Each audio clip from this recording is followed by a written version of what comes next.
पाठीमागे जायचं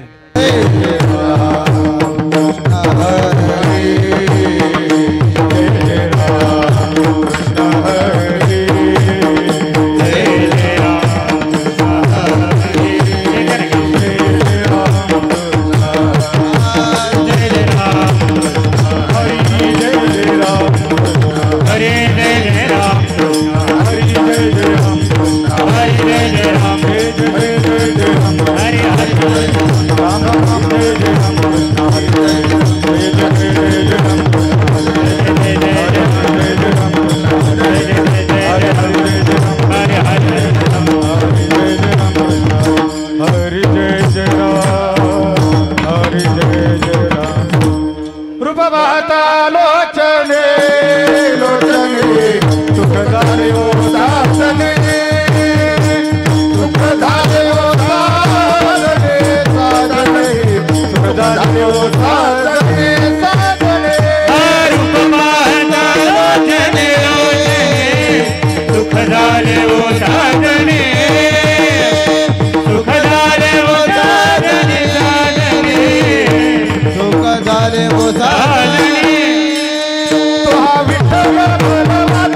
माधव भरवा तू हा माधव भरवा भरवा तू हा माधव भरवा तो हा विठ्ठल भरवा भरवा तो हा माधव भरवा तो हा माधव भरवा भरवा तो हा माधव भरवा हरे भक्त गुरुदाचे भोले जोडी म्हणून विठ्ठली आवडे आवडे म्हणून विठ्ठली आवडी आवडी म्हणून विठ्ठली आवडी आवडी भक्त सुकृताची गोडे म्हणून विठ्ठले आवडे म्हणून विठ्ठले आवडे म्हणून विठ्ठले आवडे तो हा विठ्ठल भरवा तो हा माधव भरवा विठ्ठल भरवा तो हा माधव भरवा हा विठ्ठल भरवा तो हा माधव भरवा विठ्ठल भरवा तो हा माधव भरवा तो हा विठ्ठल भरवा भरवा तो हा माधव भरवा तो हा माधव भरवा भरवा तो हा माधव भरवा तो हा विठ्ठल भरवा भरवा तो हा माधव भरवा तो हा माधव भरवा भरवा तो हा माधव भरवा हे नमस्कारे आगर आगर सर्व दुखाचे आगर सर्व दुखाचे आगर आगर सर्व दुखाचे आगर दुखाचे आगर सर्व दुखाचे आगर सर्व दुखाचे आगर सर्व दुखाचे आगर बाप रखुमा देवीवर बाप रखुमा देवीवर तो हा विठ्ठल भरवा भरवा तो हा माधव भरवा तो हा विठ्ठल भरवा भरवा तो हा माधव भरवा बाप रखुमा देवी वर बाप रखुमा देवी वर तो हा विठ्ठल भरवा भरवा तो हा विठ्ठल भरवा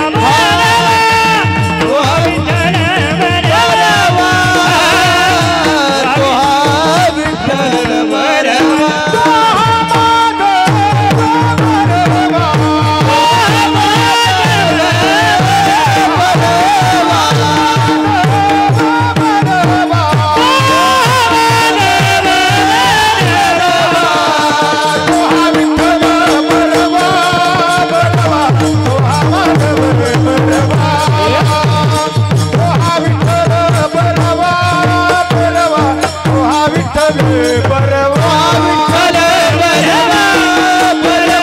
तो हा माधव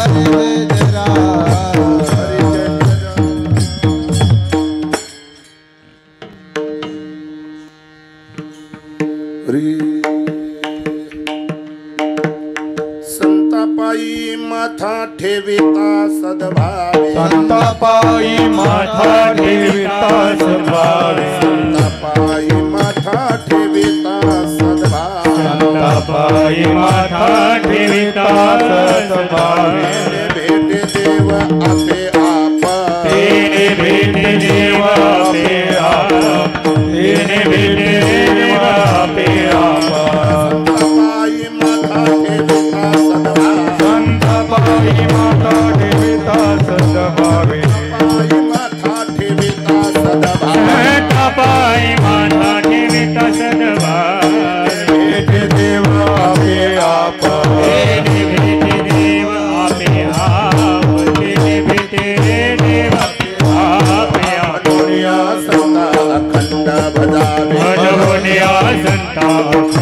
भजा म्हणून या संता खंड भजा मनवुने संत खंड भजा व्हावी लीन सदा चरणी भावी लीन सदा त्यांचे चरणी भावी लीन सदा उपासी देव कामधंदा उपासी देव कामधंदा करी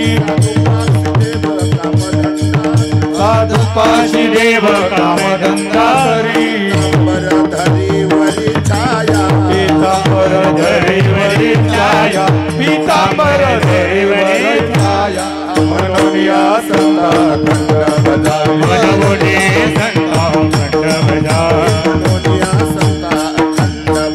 मनवुने संत खंड भजा त्यांचे चरणी भावे लीन सदा त्यांचे चरणी व्हावी लीन सदा त्यांचे चरणी व्हावी लीन सदा हे नाम म्हणे देव इथे संत संग म्हणे देव इथे संत संग म्हणे देव इथे संत संग नाम म्हणे देव इथे संत संग आम्हा जीव लग जन्मोजन्मी आम्हा जीव लग जन्मोजन्मी आम्हा जीव लग जन्मोजन्मी म्हणून या संता खंड भजावे म्हणून या संता खंड भजावे खंड भजा त्यांचे चरणी व्हावे लीन सदा त्यांचे चरणी भावी लीन सदा त्यांचे चरणी भावी लीन सदा गोपाल कुमारी गोपाल कुमार गोपाल कुमारी गोपाल कुमार गोपाल कुमारी गोपाल कुमार गोपाल कुमारी गोपाल कुमार गोपाल कुमारी गोपाल कुमार गोपाल कुमारी गोपाल कुमारी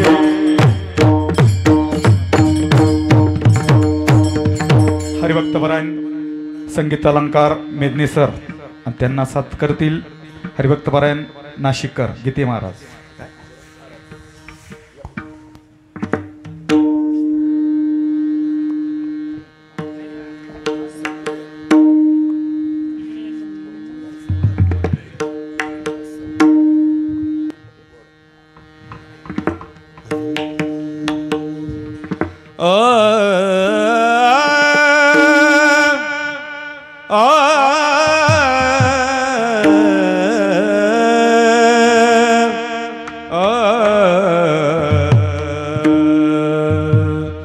संतापायी माता सेवित सद्भावे संतापायी माता सेवित सद्भावे संतापायी माता सेविता सद्भावे संतापायी माता सेविता सद्भावे संतापायी माता सेवित सद्भावे संतापायी माता सेवित सद्भावे संतापायी माता सेविता सद्भावे संतापायी माता सेविता सद्भावे तेने भेटे देवा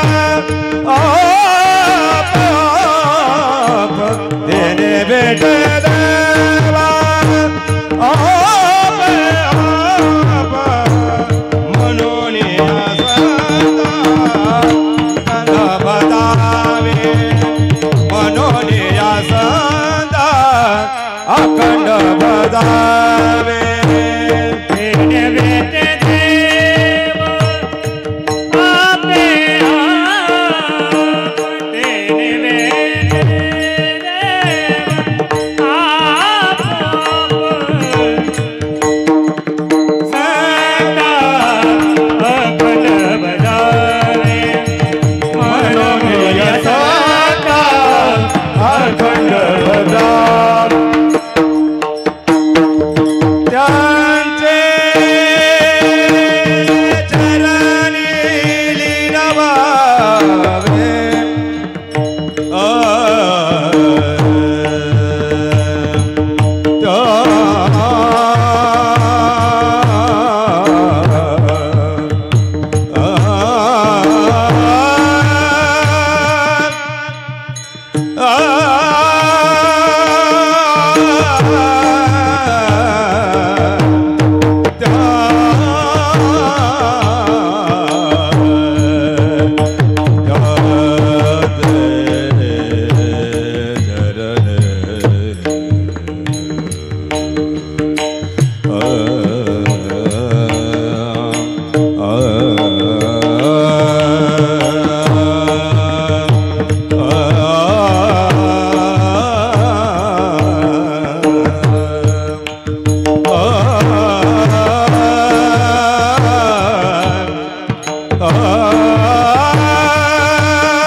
त्याचे चरणी व्हावे लीन सदा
संतापायी माथा ठेविता सद्भावे तेने भेटे देव अभियाप म्हणून या संता अखंड भजावे त्यांचे चरणी व्हावे लीन सदा साधूपासी देव कामधंदा करी पितांबर धरी वरी छाया म्हणून या संता अखंड भजावे त्यांचे चरणी व्हावे लीन सदा नामा म्हणे देव इच्छी संत संग नामा म्हणे देव इच्छी संत संग आम्हा जीवलग जन्मोजन्मी म्हणून या संता अखंड भजावे त्यांचे चरणी व्हावे लीन सदा विठ्ठल विठ्ठल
संत जनार्दन स्वामी महाराज, महामंडलेश्वर स्वामी शिवगिरी महाराज, बोलो रे भाई सब संतना की जय। विठ्ठल विठ्ठल विठ्ठल विठ्ठल हरी विठ्ठल।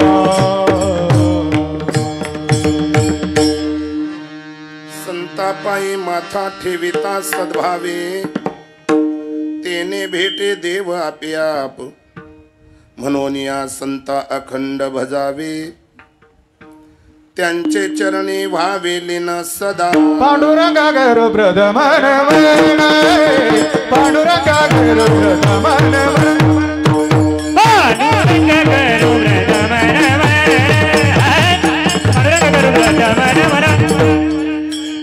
पांडुरंगा गुरु पांडुरंगा गुरु प्रथमन पांडुरंगा गुरु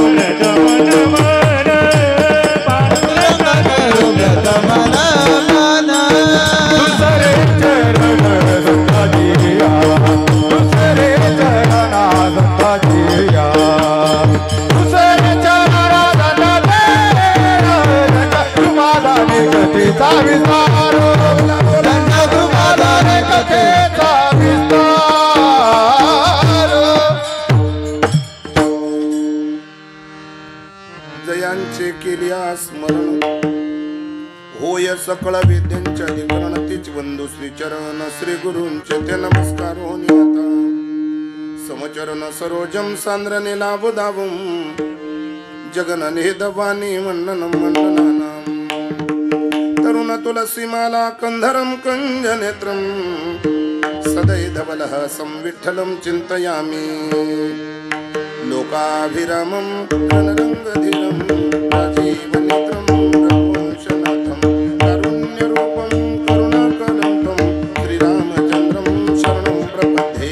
मनोजवं मारुततुल्यवेगं, जितेन्द्रियं बुद्धिमतां वरिष्ठं, वातात्मजं वानरयूथमुख्यं, श्रीरामदूतं शरणं प्रपद्ये। आकाशतारकलिङ्गं पातालदिग्गेश्वरं, मृत्युलोके महाकालं सर्वलिंगं नमस्तुते। ओमेकदन्ताय विद्महे वक्रतुण्डाय धीमहि, तन्नो दन्ति प्रचोदयात्। सर्वमङ्गलमाङ्गल्ये शिवे सर्वार्थसाधिके, शरण्ये त्र्यम्बके गौरी नारायण नमस्तुते। नीलाञ्जनं समाभासं रविपुत्रं यमाग्रजं, छायामार्तण्डसम्भुतं तं नमामि शनेश्वरं। मस्तके पायावरी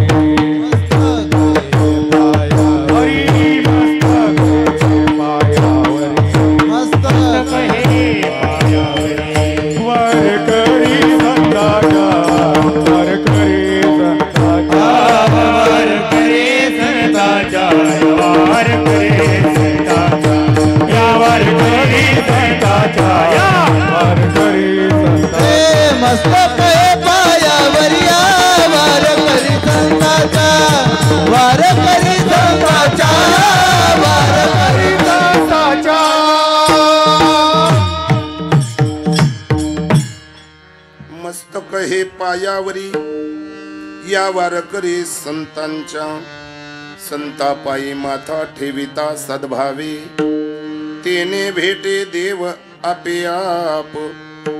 प्रस्तुत प्राप्तस्थळी प्राप्त प्रसंगी श्री क्षेत्र निफाड कारखाना अधिष्ठान भगवान नर्मदेश्वराच्या पवित्र प्रांगणामध्ये संत महंतांच्या पदस्पर्शानं पुनीत झालेल्या या पवित्र तीर्थक्षेत्री चालत असलेला हा भगवान महादेव नर्मदेश्वराच्या मंदिराच्या वर्धापन दिनानिमित्त, त्याचप्रमाणे भव्य दिव्य स्वरूपाचं जप अनुष्ठान सोहळा, ग्रंथराज ज्ञानेश्वरी पारायण, लघु रुद्रयाग आणि संकीर्तन सोहळा, या सोहळ्यातील या यज्ञातील आजची हे दुसऱ्या दिवसाची तिसऱ्या दिवसाची सेवा प्रातस्मरणीय आदरणीय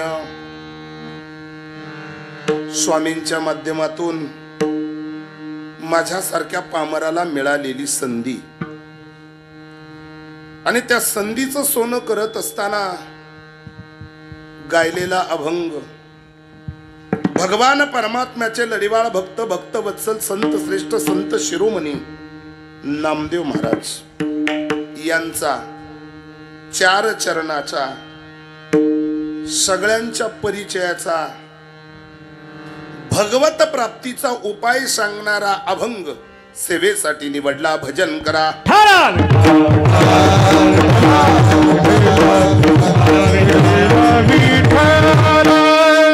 अभंग नामदेवरांचा अभंग सर्वांच्या श्रुत असेल नसेल पण अभंग मोठा गोड आहे. या अभंगातून नामदेवराय जीवाला सुखाची प्राप्ती करून देतात. सुख सुख सुख शब्दाचाच अर्थ आहे देव.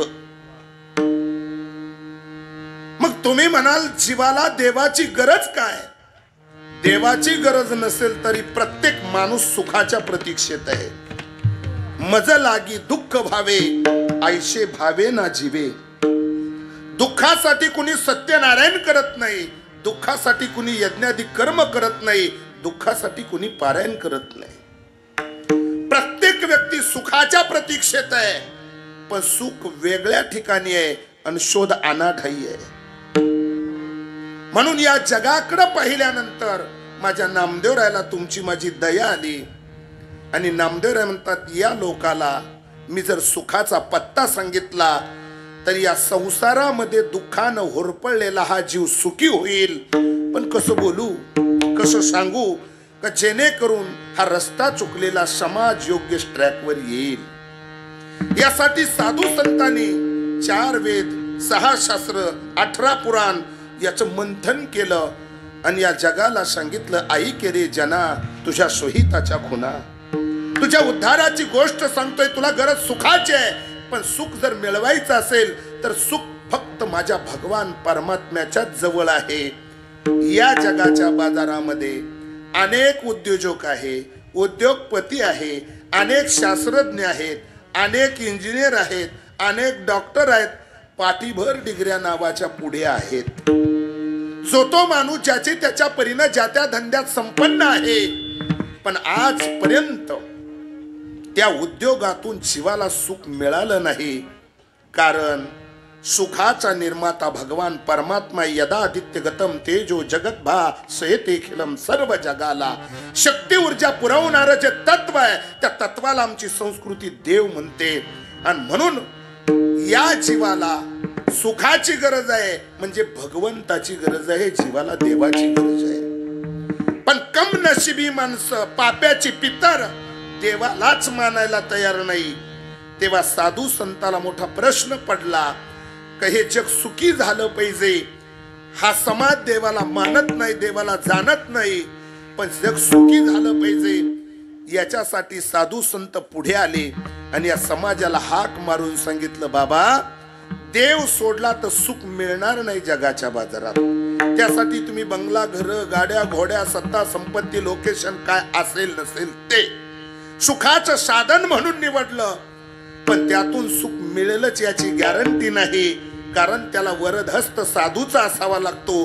तेव्हा भगवंत त्या जीवावर कृपा करतो आणि तीच माणसं जगात सुखी होतात. नामदेवरायांनी या जगाला विश्वाला सांगितलं तुम्हाला मला सल्ला दिला बाबा तुम्ही देवाच्या गावालाही जाऊ नका, देवाच्या नावालाही जाऊ नका. महाराज असा विरोधाभासातला सल्ला तुम्ही आम्हाला का देतात? तुम्हाला देव पटत नाही, देवावर तुमचा विश्वास नाही, देवाला मिळवण्यासाठी एवढं लाईफ आयुष्य तुमच्याकडे शिल्लक नाही. मग मधला मार्ग सांगून तुम्हाला मी सुखाचा पत्ता देतो. बघा जर जमत असेल तुमच्या परम भाग्यानं तर तुम्ही जीवनामध्ये मिळवा ते सुख. दुःखानं होरपळलेला समाज नामदेवराच्या पुढे येऊन याचना करू लागला महाराज सांगाव सुखाचा पत्ता. तेव्हा नामदेवरायांनी त्यांना सुखाचा पत्ता सांगितला. आता देवाकडे जाऊ नका. जपतप अनुष्ठान करण्यामध्ये तुमच्या जीवनामध्ये तुम्हाला एवढा वेळ नसेल पण जर तुम्ही मधल्या मार्गाने गेला तर देव तुम्हाला भेटेल. महाराज सांगा पटदिशी पत्ता. काटा 9:30 ओलांडून गेला. मग नामदेवरायांनी सांगितलं संतापायी माथा ठेविता सद्भावे आणि तेने भेटे देव आपे आप. देवाच्या गावाला न जाता, नावाला न जाता, त्याच्यासाठी काही पराकष्टा न करता जर तुम्ही साधूच्या पायावर नतमस्तक झाला तर जगाचा बाप त्याच्या पायानं तुमच्याकडे चालत येईल. कारण देव साधूच्या मुठीत आहे, देव साधूच्या ताब्यात आहे. आणि एकदा जर जीवाची मध्यस्थी साधू न केली तर देव कुठल्याही प्रकारचे आढे वेडे न घेता, तुम्हाला कुठल्याही प्रकारच्या क्रिया न लावता, तुम्हाला काहीही न तपासता, तुमचा अधिकार काय हे न बघता जगाचा बाप तुमच्याकडे येईल. कारण मध्यस्थी साधू न केली. म्हणून नामदेवराय म्हणता संतापायी माथा ठेविता सद्भावे आणि तेने भेटे देव आपे आप. आपोआप देव तुम्हाला भेटेल. महाराज मग आम्हाला एकदा देव भेटल्यानंतर मग आनंदाचे डोही, आनंद तरंग, आनंदची अंग, आनंदचे आश्वायशा कोठे आठवचे नाही आणि देहीच विदेही भोगू दशा. जीवनामध्ये तो आत्मिक आनंद तुम्हाला उपभोगायला मिळेल. कारण आनंद घन प्रभू परमात्म्यानं तुम्हाला स्वीकारलं. आता दुःख नावाची गोष्ट जीवनातली वजा झाली, उणे झाली. आता जीवनामध्ये तुम्हाला सुख मिळणार आहे. पण त्या सुखावर आरूढ झाल्याच्या नंतर इतकेही हुरळून जाऊ नका, इतकेही उन्मत्त होऊ नका का ज्यांच्यामुळं मला हे सगळं मिळालं त्यांच्याशी कनेक्ट राहा, जोडलेले राहा. आणि जर तुम्ही त्यांच्यापासून बाजूला गेले तर एक बारकावा ध्यानात ठेवा. ज्याला उंदराचा वाघ बनवता येतो त्याला वाघाचा उंदीर सुद्धा बनवता येतो. म्हणून या संता अखंड भजावे. तुमच्यामुळे देव मिळाला, तुमच्यामुळे आमच्या दुःखाचं ट्रान्सफर सुखात झालं. म्हणून आम्ही तुमच्या चरणी कायम कनेक्ट आहोत, जोडलेला आहोत. म्हणून या संता अखंड भजावे आणि त्यांचे चरणी भावे लीन सदा. महाराज जपी तपीला जो देव मिळाला नाही तो तुमच्या मध्यस्थीनं मिळाला. ही कृतज्ञता शब्द सुमनानं त्यांच्या चरणी समर्पित करा. तुमची पूजा देवाला मान्य होईल. नामदेवरांनी सुखद सल्ला दिला. पण महाराज तुम्ही आम्हाला साधूच्या जवळ जाऊन इतकं जोडायला सांगतात, पण याच्या अगोदर असं कधी काही घडलंय का? महाराज म्हणतात प्रत्यक्ष साधू सेवेचा आनंद घेण्यासाठी ब्रह्मांड नायक जगाचा बाप ज्याला मी ईश तत्व म्हणतो तो देव सुद्धा साधू पासी देव कामधंदा करी आणि पितांबर धरी वरी छाया. देवाला सुद्धा संत आवडतात. देव सुद्धा साधूच्या दारामध्ये काम करण्यासाठी आतुर झालाय. मग आम्हाला सुद्धा तेच परंपरा पुढे चालवायची असेल तर, जीवनाचं दुःख जाऊन सुख यावं असं वाटत असेल तर, महाराज म्हणता जिथं परब्रह्म भगवान परमात्मा जर साधूच्या सेवेमध्ये रत असेल तर आम्ही आमचा अहंकार घेऊन साधूच्या दारात का जावा? आम्ही साधूच्या सेवेपासून वंचित का राहावा? आनंद मिळवायचा असेल तर हे तुम्हाला करावंच लागेल. पण महाराज साधूला तुम्ही किती दिवसापासून ओळखता हो असं देवाला विचारलं. तेव्हा नामदेवराय म्हणतात नामा म्हणे देव इच्छी संत संग आणि आम्हा जीवलग जन्मो जन्मी.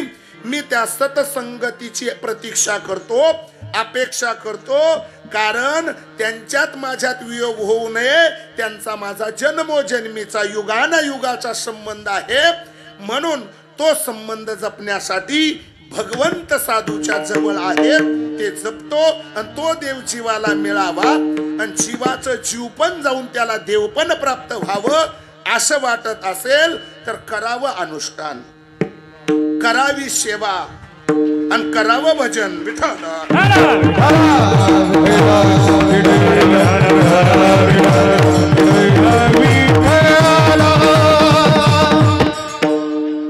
अभंगाच्या ठळक बातम्या तुमच्या समोर ठेवल्या. उर्वरित वेळामध्ये अभंगावर निरूपण करण्यापूर्वी श्री क्षेत्र निफाड या ठिकाणी राष्ट्रसंत जनार्दन स्वामी महाराजांच्या पदस्पर्शानं पुनीत झालेला हा पहिला आणि पवित्र आश्रम. या आश्रमामध्ये गेली वर्षानुवर्ष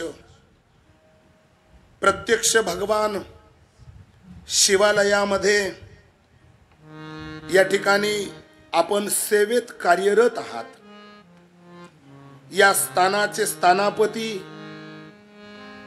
राष्ट्रसंत निष्काम कर्मयोगी जनार्दन स्वामी महाराजांचे कृपापात्र शिष्य, आपल्या सर्वांचं श्रद्धास्थान, मार्गदर्शक आणि ज्यांचं आशीर्वचन मिळवण्यासाठी आपण अट्टहासानं वर्षानुवर्ष या स्थानाशी जोडलेले आहात, ते स्थानाचे स्थानापती राष्ट्रीय अध्यक्ष महामंडलेश्वर गुरुवर्य स्वामी शिवगिरीजी महाराज यांच्या प्रमुख उपस्थितीत, त्यांच्या मार्गदर्शनातून, त्यांच्या आशीर्वचनातून चालत असलेला हा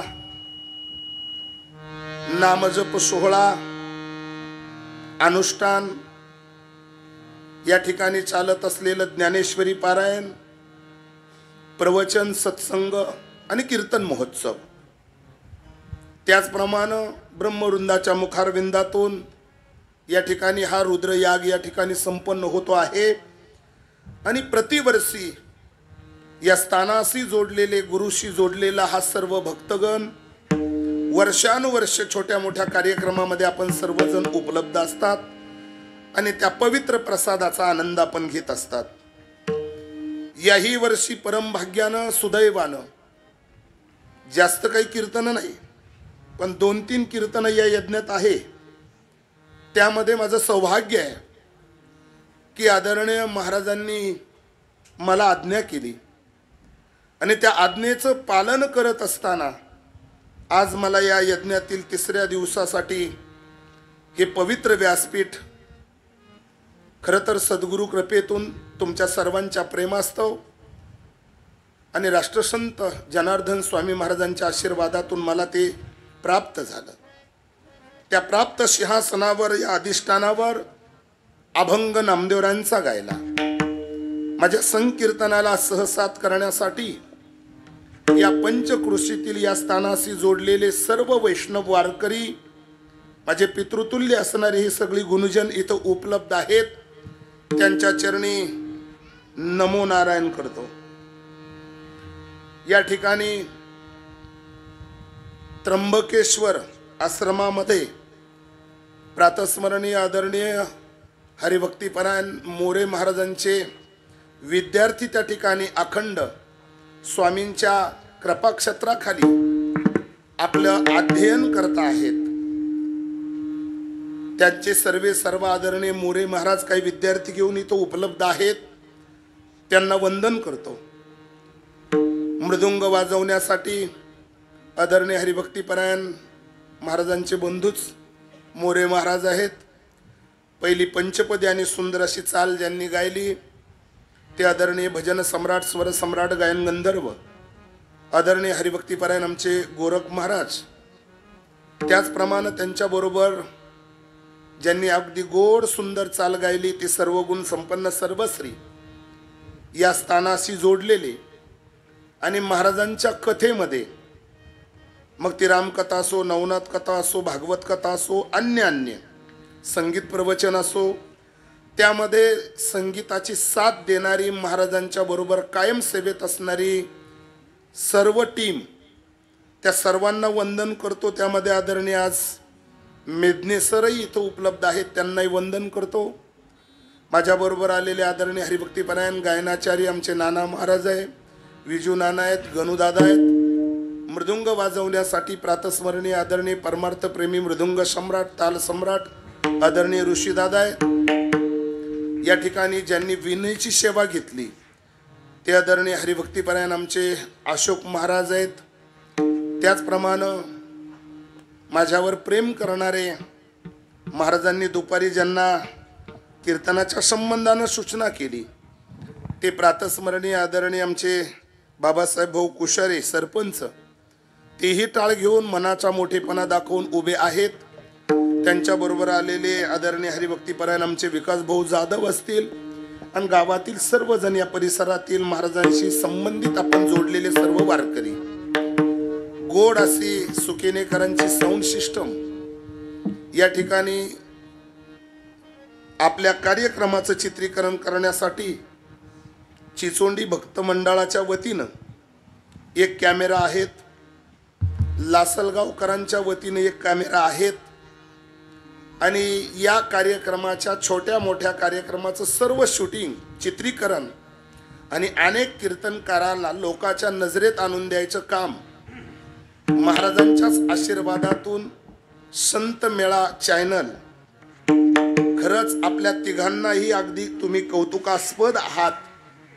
जसं पत्रकार वार्ताहर वाऱ्याप्रमाणे सुगंध त्या वक्त्याचा बाहेर पाठवतात, तसं तुमचं व्यापक कार्य आहे. आपल्या संपूर्ण चॅनलवर प्रेम करणाऱ्या सर्व चाहत्यांना मी आपल्याला लाईक करायचं आव्हान करतो. सुंदर पद्धतीने असा प्रतिसाद जर आपण आपल्या माणसाला देत राहिलं तर नवीन नवीन वक्त्यांचे, नवीन नवीन तीर्थक्षेत्राचे वेगवेगळे कार्यक्रम घर बसल्या या तीनही चॅनलच्या माध्यमातून आपल्याला पाहायला मिळतील. एकदा त्यांच्यासाठी टाळी वाजवा. गोड, सुंदर आणि देखणं नियोजन. आणि आज आपण सर्वजण, माझ्या माता माऊल्या असतील, अनुष्ठानार्थी असतील आणि सर्व पुरुष वर्ग या ठिकाणी जमलात. भाग्यवान आहात की नर्मदेश्वराच्या मंदिराच्या पवित्र असणाऱ्या वर्धापन दिनानिमित्त आपण हा सत्संग या ठिकाणी करत आहात. आयुष्य खूप कमी आहे माणसाला. भगवंतानं आपल्याला माणूस म्हणून पाठवलं, माणसासारखं जीवन जगावं, सत आचरणानं वागावं आणि जाता जाता देव नावाचा सिंबॉल आपल्या पदरी लावून घ्यावा. आणि ज्या अधिष्ठानावर आपण जोडलेलो आहोत ते अधिष्ठान सर्वसामान्य व्यक्तीचं नाही. जीवाचं आणि शिवाचं ऐक्य होण्यासाठी मेदने सर, या परब्रह्म्याशी ऐक्य होण्यासाठी भगवंतानं या जीवाला या मृत्यू लोकामध्ये पाठवलं. हिंदू सनातन परंपरेमध्ये 33 कोटी देव आणि अष्टभैरव चामुंडाचं वर्णन केलं. पण अन्य संप्रदाय आणि अन्य दैवतांच्या पाठीमागं लावून जीवाला काही मिळालं नाही. म्हणून परंपरेचे संत पुढे आले. त्यामध्ये माऊली ज्ञानोबा असतील, तुकोबा असतील, नाथबाबा असतील, तुकडोजी महाराज असतील, गाडगे बाबा असतील, सकल संत. आणि त्या संतांमध्ये एक मौलिक असणारं कार्य राष्ट्रसंत निष्काम जनार्दन स्वामी महाराज यांनी हे पवित्र कार्य हाती घेतलं आणि तळागाळातील विखुरलेले प्रपंच जोडून सुखी व्हावे यासाठी स्वतःचं जीवन या समाजासाठी समर्पित केलं. चालता येत नव्हतं त्याला पाय दान दिलेत, ज्याला बोलता येत नव्हतं त्याला वाचा दिली, ज्याला वंशाचा दिवा नव्हता त्याच्यासाठी देवानं सद्गुरूनं मध्यस्थी केली.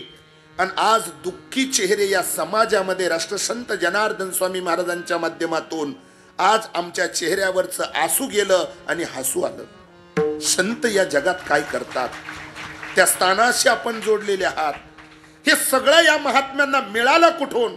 महाराज म्हणतात ते भगवान नर्मदेश्वराचे, भगवान शिवाचे उपासक आहे म्हणून. शिव हे दैवत कुणी बनवलेलं नाही, पांडुरंगाची मूर्त पंढरीची कुणी घडवलेली नाही. म्हणतील त्याच्या जिभेला किडे पडतील असं संत वाङ्मय आहे. म्हणून ज्या भगवान शिवाचा मी भजन करतो त्या देवाचं खरं नाव आहे अजन्मा. नंतर त्याला नर्मदेश्वर, नंतर त्याला काशी विश्वनाथ. महाराज अन्य नावाच्या उपाध्या त्या पद्धतीने मिळाल्या असतील, पण शिव हे अजन्मा तत्व आहे. आणि म्हणून त्याच तत्वाची सेवा करण्याची संधी या जीवाला जर मिळत असेल तर महाराज म्हणतात काय उंची त्या देवाची सांगा बरं. मग त्यांनी सांगितलं ते देव सगळ्या देवांचा राजा आहे, कैलासीचा देव, भोळा चक्रवर्तीचा पती योगी राज, पार्वतीचा पती योगी राज, हे पार्वतीचा पती योगी राज, पार्वतीचा पती योगी राज, सीता देव भोळा चक्रवर्ती,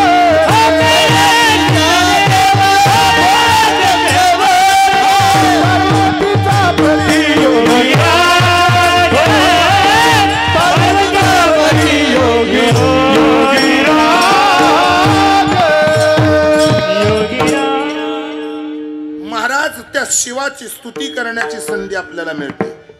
तुम्ही गेली 3 दिवसापासून तेच करत आलात.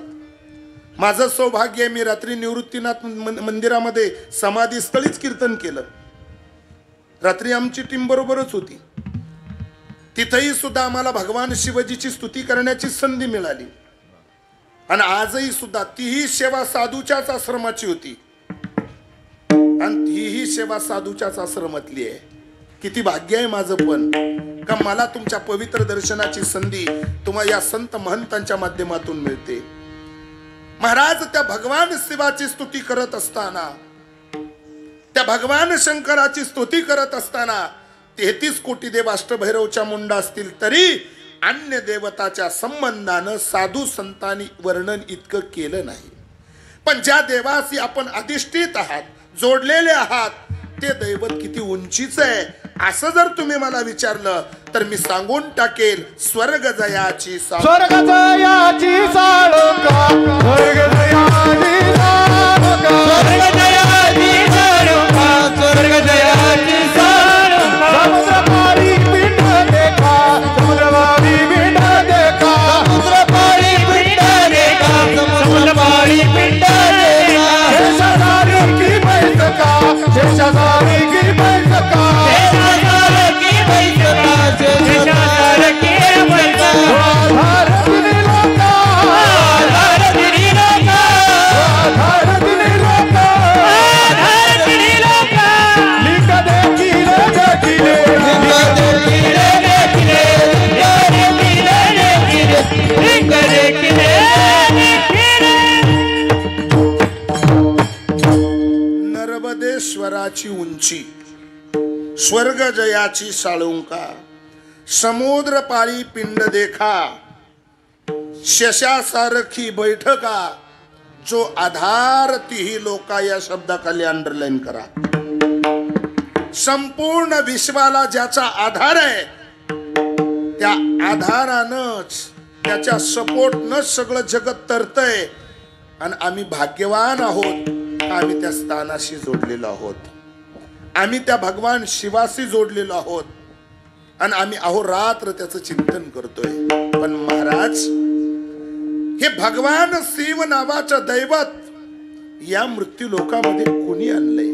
आणलं नाही, त्यानंच आपल्याला आणलं. त्याच्यामुळेच हे सगळं जगत निर्माण झालं. म्हणून जगतामध्ये शिवाच्या अधिष्ठानाच्या संबंधानं स्तुती करत असताना, वस्तुस्थितीचा परिपाठ मांडत असताना महाराज म्हणता, या जगतामध्ये ते अधिष्ठित रूपानं भगवान शिव, जे 12 ज्योतिर्लिंग आहेत, आता त्याचा इतिहास मला सांगून टाइमपास करायचा नाही, कारण अहोरात्र आपण शिवाच्या सानिध्यात आहात. अखंड त्या देवताच्या संबंधानं आपल्या कानावर ते पडलं, हृदय पटलावर ते 12 ज्योतिर्लिंग उमटले गेले आणि दररोज तुम्ही त्या ठिकाणी महाराज नित्यविधीमध्ये ते गाताही सुद्धा. कायम जप करत असताना तुम्ही केलाच तो जप महाराज. पण त्याच भगवान शिवानं काशी हे स्थान निवडलं आणि काशी हे अविनाशी क्षेत्र आहे. या जगतामध्ये नव्हती झाडी, नव्हती डोंगर, नव्हता चंद्र, नव्हता सूर्य. पहिले कोटेचे नव्हते काही, पहिले कोटेचे नव्हते काही, पहिले कोटेचे नव्हते काही, पहिले कोटेचे नव्हते काही. चंद्र सूर्य तारा नाही, चंद्र सूर्य तारा नाही, चंद्र सूर्य तारा नाही, चंद्र सूर्य तारा नाही. अवघे शून्य जो होते पायी, अवघे शून्य जो होते पायी, अवघे शून्य जे होते पायी, अवघे शून्य जे होते पायी. तानो बजेरे तेरे ते, तानो बजेरे तेरे ते, तानो बजेरे तेरे ते.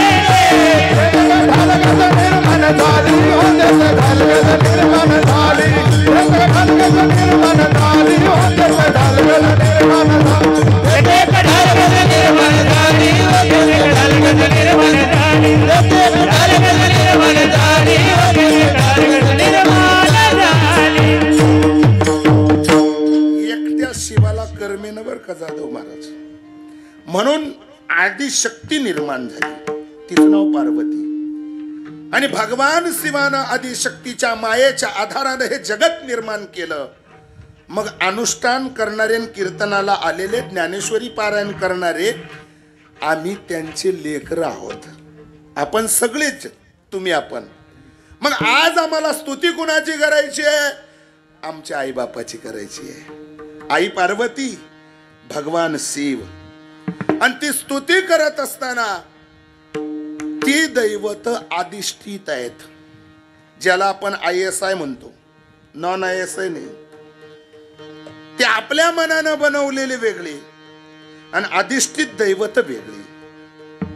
ज्या दैवतासाठी अनुष्ठान केलं जातं, ज्या देवाचा वर्धापन दिन साजरा केला जातो मंदिराचा, कारण ते आमचं प्रार्थना स्थळ आहे हिंदूंचं. आणि त्या प्रार्थना स्थळावर अधिष्ठित दैवत आहे नर्मदेश्वर महाराज. या देवाची पूजा करून भक्ताला काय मिळेल? आणि ते दैवत कुणी आणलेलं आहे, कुणी बसवलेलं आहे? महाराज म्हणतात ते प्रमाणित कुणी केलेलं आहे, अगोदर तिकडं पहा. मग कुणी प्रमाणित केलं? मग त्याच्या संबंधानं साधू संतांनी वर्णन केलं. त्याला सुप्रीम कोर्टाचा, हाय कोर्टाचा पुरावा दिला. ते म्हणजे शास्त्र प्रमाणामध्ये वेद आहे. आणि वेद 4 वेद, 6 शास्त्र आणि 18 पुराण बाकीच्या दैवताला डोक्यावर घेऊन नाचत नाही. पण नाथ बाबा वर्णन करताना सांगतात की मी त्या शिवाला पाहिलं आणि मी तुमच्यासाठी त्या शिवाच्या संबंधानं त्याची उंची सांगतो. वेद शास्त्रे गाईला, पुराणे. तो शिव पाहिला डोळे भरी, डोळे भरी. तो शिव पाहिला डोळे भरी, डोळे भरी. तो शिव पाहिला डोळे भरी, डोळे भरी. तो शिव पाहिला डोळे भरी. वेदशास्त्र गाईला, पुराणे वर्णिला. वेदशास्त्र गाईला, पुराणे वर्णिला. शिव पाहिला डोळे भरी, तो शिव पाहिला डोळे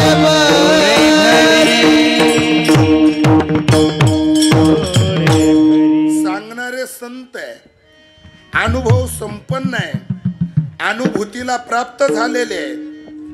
आणि ते अनुभव संपन्न संत सांगतात की बाबा, देहाच्या देव्हाऱ्यावर अन्य लोकाला, अन्य पंथाला, अन्य संताला आणि अन्य दैवताला जागा देऊ नका. या हृदय पटलावर त्याचं पावित्र्य राखा, त्या शिवाचं. वेद शास्त्रे गाईला, पुराणे वर्णिला. आणि तो शिव पाहिला डोळे भरी. आज आम्ही ज्याचा वर्धापन दिन साजरा करतो आहोत, तो शिव आम्ही पाहिला, पुरावा टोकाचा दिला. वेद शास्त्रे गाईला, पुराणे वर्णिला. आज तो शिव आम्ही पाहिला. आज आमच्या जीवनामध्ये मनाला समाधान वाटलं. तेने माझ्या मना होय समाधान. आणि आठविता चरण वेळोवेळा, सकल इंद्रिया झाली विश्रांती.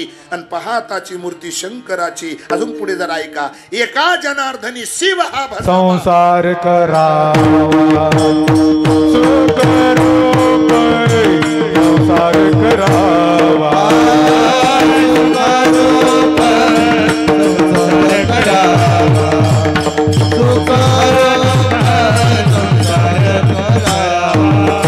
एका जनार्दनी शिव हा भसावा, संसार करावा, सुख रूप संसार करावा.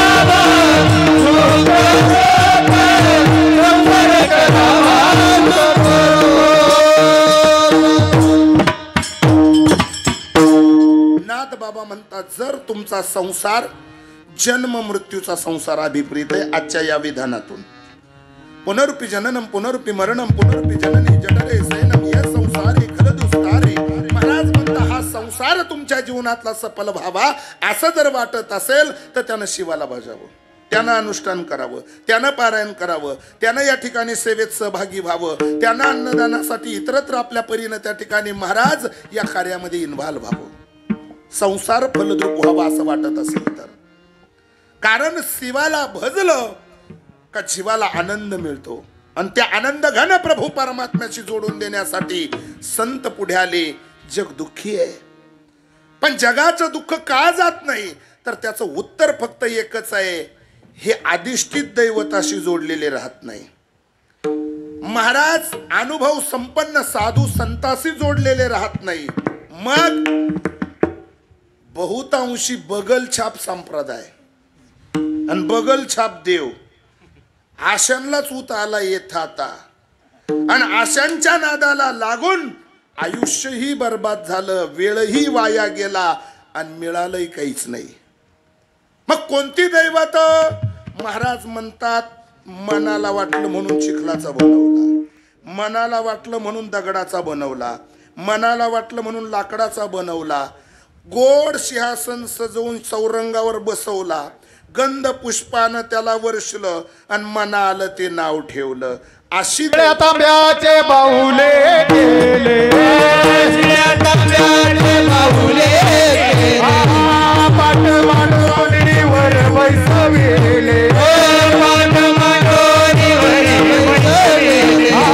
गंध पुष्पाले शृंगारिले, मनाले ते नाव ठेविले, या जनासी लागले वेड, या जनासी लागले वेड. फार गोड प्रमाण आहे. महाराजांनी कान उघडणी केली यातून. संत तुकडोजी महाराज, गाडगे महाराज अशी संत पुढे आली. त्यांनी या जगाची व्याभिचारी भक्ती पाहिली. शिळ्या तांब्याचे बाहुले केले, पाठ मांडोनीवरी वैसविले, गंध पुष्पाने शृंगारिले, मना आले ते नाव ठेवले, या जनासी लागले वेड.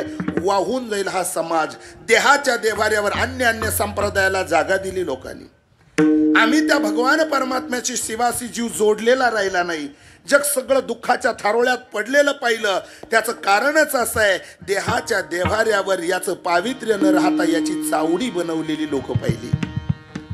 सकाळी जर बघितलं तर कढई हातात स्वामीचं, दुपारी जर बघितलं तर पेन आहे खिशाला बापूचा, 4 वाजता बघितलं तर गळ्यात माळ आहे तुळशीची, आणि 5 वाजता बघितलं तर गळ्यात ताईत आहे हाजी मलंगचा. मग तू नेमका कोणाचा? आज देहाच्या देव्हाऱ्यावर अन्य अन्य संप्रदायाला मी जागा देऊन चुकीच्या पद्धतीची व्याभिचारी भक्ती जीवनामध्ये आम्ही करतो. वाहून गेला हा समाज, दुःखाच्या थारोळ्यात पडला हा सगळा समाज. महाराज म्हणता यांना परमार्थाचं विस्मरण झालं. जन तरी देखे गुंतले प्रपंच, आणि स्मरण ते त्याचे त्यासी नाही. जग सुखी व्हावं ही संतांची संकल्पना आहे. तुमच्या माझ्या सुखाच्या शोधात आहे, कारण महाराज जग सुखी होण्यातच साधू संताला आनंद आहे. मग आता सांगू कसं या लोकाला सुखाचा पत्ता, का जेणेकरून हा समाज सुखी होईल, जेणेकरून हा समाज योग्य ट्रॅकला लागेल.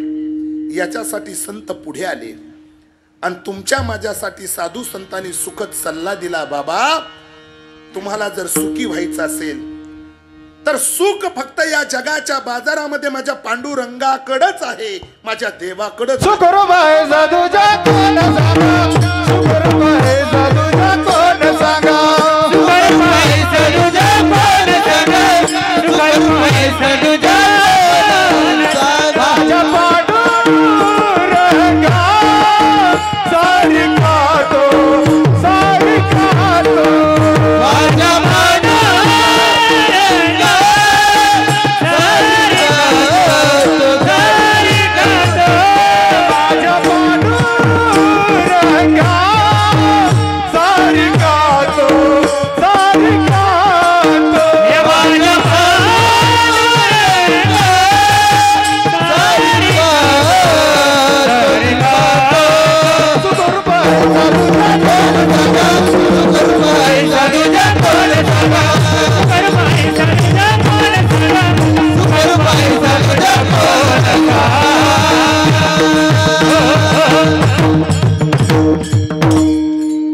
माझ्या पांडुरंग माझा देव सोडून या जगतामध्ये दुसरं कुणी सुखी नाहीये. जर तुम्ही परीक्षण केलं तर महाराज म्हणतात, जो देखे तो दुखिया बाबा सुखिया कोई नाही रे. राजा दुखिया प्रजा दुखिया, या जगतामध्ये सुखाचा फक्त भास आहे. सुखी कोणीच नाहीये संत आणि संत सोडून. या जगतामध्ये संत या जगतामध्ये सुखी आहे. म्हणून संत कोणत्याही परिस्थितीत पहा, त्यांच्या चेहऱ्यावरचं हास्य आणि तेज जसंची तसं टिकून आहेत. बाकीचे संत आपण आतापर्यंत माऊलीला पाहिलं नाही, तुकोबरायला पाहिलं नाही, नाथांना पाहिलं नाही, नामदेवरायला पाहिलं नाही, गोरोबा काकाला पाहिलं नाही, सावता बाबाला पाहिलं नाही. आम्ही त्या काळामध्ये होतो नव्हतो आम्हाला ठाव नाही. मग त्यांच्या चेहऱ्यावरचं तेज आज शास्त्र सांगतं म्हणून. पण जर आम्हाला आज ज्ञानोबा तुकोबा सकल संताची आठवण करायची असेल तर आम्ही कोणाकडे पाहिलं पाहिजे? मी सांगतो तुम्हाला पत्ता, फक्त माझ्या शिवगिरी बाबाकडे पाहिलं पाहिजे. काय मनाला प्रसन्न वाटतो. त्यांना पाहिलं का थकवा जातो, त्यांना पाहिलं का शिनभाग निघून जातो. गेली 3 दिवस तुम्ही स्वतःला विसरून गेलात. कायम महाराजांच्या सानिध्यात असणारी माणसं, आमचे मेदने सर वगैरे ही मंडळी कायम बरोबर आहे. भाग्यवान आहात सर तुम्ही की आयुष्याच्या वाटेवर साधू मिळाला, का ज्यांनी त्यांच्या जीवनामध्ये निष्कामता धारण केली. फलाची अपेक्षा न करता तो मज भावा वेळोवेळी भावा पांडुरंग, ही अवस्था ज्या साधूच्या जीवनामध्ये असते. आणि जे पूर्ण बोधाला पोचलेले असतात तेच या जगाला तारू शकतात. तुम्ही तरण्यासाठी आलात, ते सांगतील तसे वल्ले मारा, मुक्कामाचं गाव जवळ येतं. महाराज, महत्वाचा मुद्दा आहे, त्या साधूच्या चेहऱ्यावर तुम्ही कधीही पहा, केव्हाही पहा, आपल्याकडं सगळ्याच गोष्टी अवेलेबल असल्या तरी आपल्या तोंडावर खेटर मारल्यासारखी इतकी पडलेली चेहरे.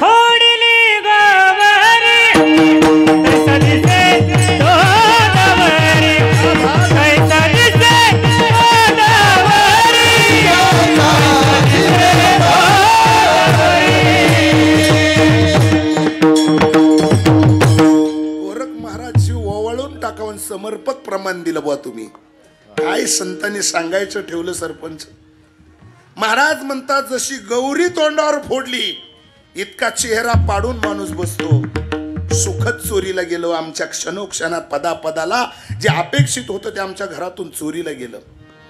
चेहरे पडलेले आहेत आमची, सगळ्याच गोष्टी अवेलेबल आहे, सुख नाही. मग हा सुखाचा पत्ता सांगण्यासाठी संत स्वर्गात कामधेनू कल्पतरू नाना प्रकारचे सर्वस्व भोग असताना सुद्धा सर्वस्व भोगाचा त्याग करून केवळ उरलो उपकारा पुरता, याच्यासाठी ते इथं आलेत. त्याच्यासाठी सर्वस्वाचा त्याग केला, आई वडिलाचा त्याग केला, नातं गोतं सगळं सोडलं आणि केवळ एका परब्रह्म्याला वरलं. सर्वस्वाचा त्याग आहे. भगव हे त्यागाचं प्रतीक आहे. भगव हे त्यागाचं प्रतीक आहे आणि तो त्याग त्यांच्या जीवनात आहे. त्याग आणि वैताग शब्द जवळचेच, अंतर फार लांब आहे दोघांमध्ये. त्याग आणि वैताग शब्द जवळचीच आहेत. वैतागून म्हणणारे संसारिक तुम्ही, आपण पामर जीव, पण त्यागी जीवन आहे साधू संताचं. करणेच नाही शिल्लक. पूर्ण केला मनोरथ. जीवनातल्या सगळ्या मनातल्या इच्छा पूर्ण ज्याच्या झालेल्या असतात ते संत असतात. अपेक्षा विरहित जीवन असतं आणि अशा लोकांच्या चेहऱ्यावर जे तेज असतं. म्हणून साधू ओळखतानच ज्यांच्या जवळ जायचंय त्यांच्याकडे गेल्यानंतर जी वलय असतात त्यांच्या अवताल भोवतालची, ती जर आपल्याला प्रसन्न करून आपल्या जीवनातलं दुःख विसरत असेल तर त्याच मिनिटाला महाराजांना सांगा, महाराज आम्हाला तुमचा शिष्य बनायचे. आणि जर हा प्रभाव तुमच्या जीवनात होत नसेल तर हात जोडा, तिसरं मस्तक टेकवा आणि पुन्हा फिरून त्याच्याकडे पाहू नका. देव तुमचं काही बिघडवणार नाही. ओळखण्याची पद्धती अजून पुढे जाऊन सांगू. ह्या सगळ्या गोष्टी असताना सुद्धा तो मी नव्हेच ही त्यांच्या जीवनातली वृत्ती असते. उपाधी वेगळे तुम्ही निर्विकार, एकही उपाधी स्पर्श करत नाही. अजून पुढे जाऊन सांगू. महत्व हरवी चातुर्य लपवी पिसेपणा मिरवी जगा माझी ते संत. प्रसिद्धी माध्यम नको, उपाध्या वेगळ्या लावून घ्यायच्या नाही. चेहऱ्यावर अखंड तेज आणि अखंड ध्यान सद्गुरूचं, अखंड चिंतन भगवान शिवाचं, जीवाचं जीव पण राहत नाही, त्याला देव पण प्राप्त होतं. आणि अशा साधू संतांनी स्वतःच्या सर्वस्वाचा विचार न करता केवळ उजळावया आलो वाटा खरा खोटा निवाडा, येथे उपकारासाठी आले घर ज्या वैकुंठी, ही पद ज्यांना शोभतात त्यांनी या समाजाकडे पाहिलं. सुखाच्या शोधात निघालेला हा बाजारातला सगळा बाजारू समाज सुखाच्या शोधात आहे, पण पुण्या काउंटरला त्यांना मॉलवर सुख नाही मिळालं. संसार उपयोगी वस्तू एका छेतात खाली मिळतात त्याला आम्ही मॉल म्हणतो, पण मॉलवर असं एखादं काउंटर तुम्ही बघितलं नाही का तिथं 100 रुपयाची नोट काढून 50 ग्रॅम आम्हाला सुख घेता आलं. सुखाचा ती मग सुख हे आशीर्वचनातून आणि सेवेतून मिळवायचं असतं. सुखाचा स्टॉल आणि मॉल नाही. सुख परब्रह्म्याच्या जवळ आहे आणि जग सुखी झालं पाहिजे म्हणून या जगाच्या बाजारात झोळी घेऊन निघालेले तुम्ही आपण पामर जीव सुखाच्या शोधात आहे.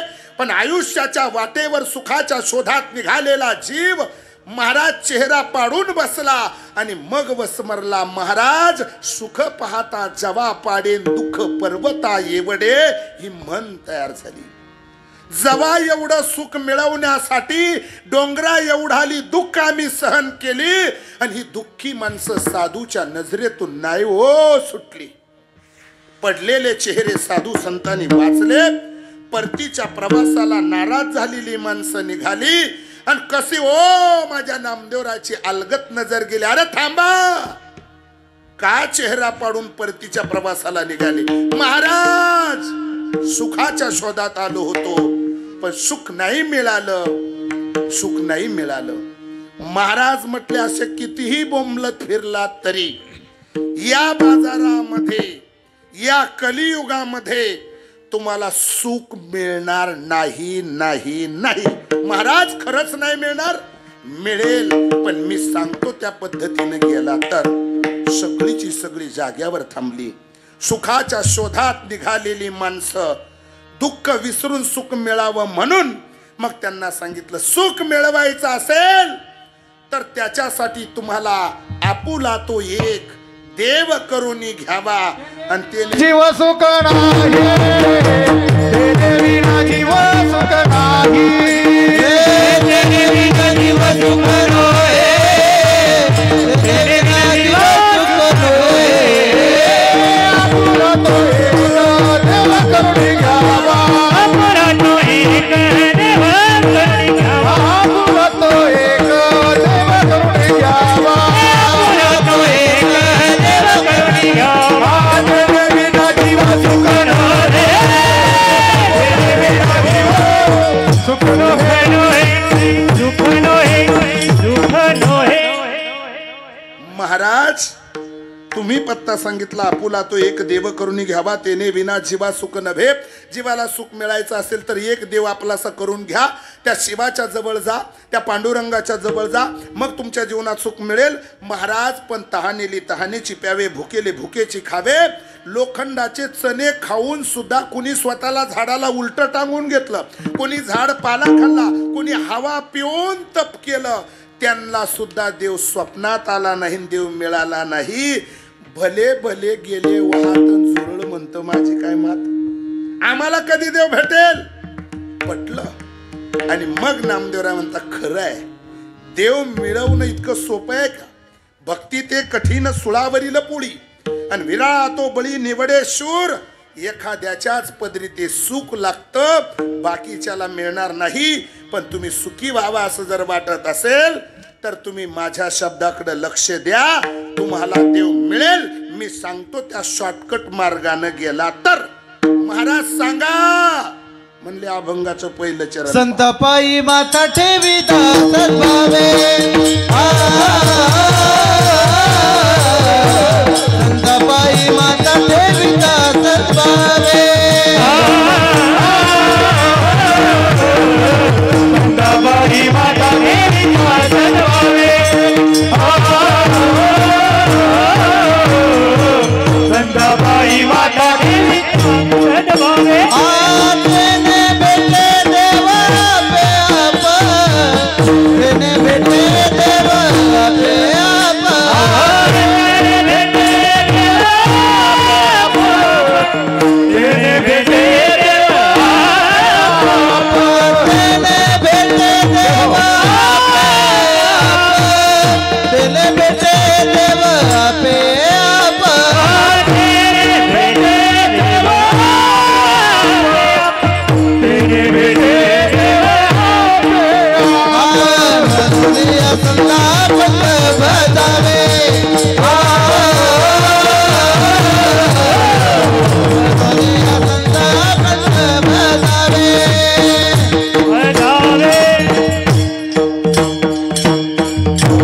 गोड जीव वाळून टाकावी अशी चाल आपण गायली. अभंग जन्माला आला. नामदेवरायांनी सुखाचा पत्ता सांगितला. जर तुम्हाला सुखी व्हावा असं वाटत असेल तर जीवानं जीवाच्या गळ्यात गळा घालून सुख विचारू नये.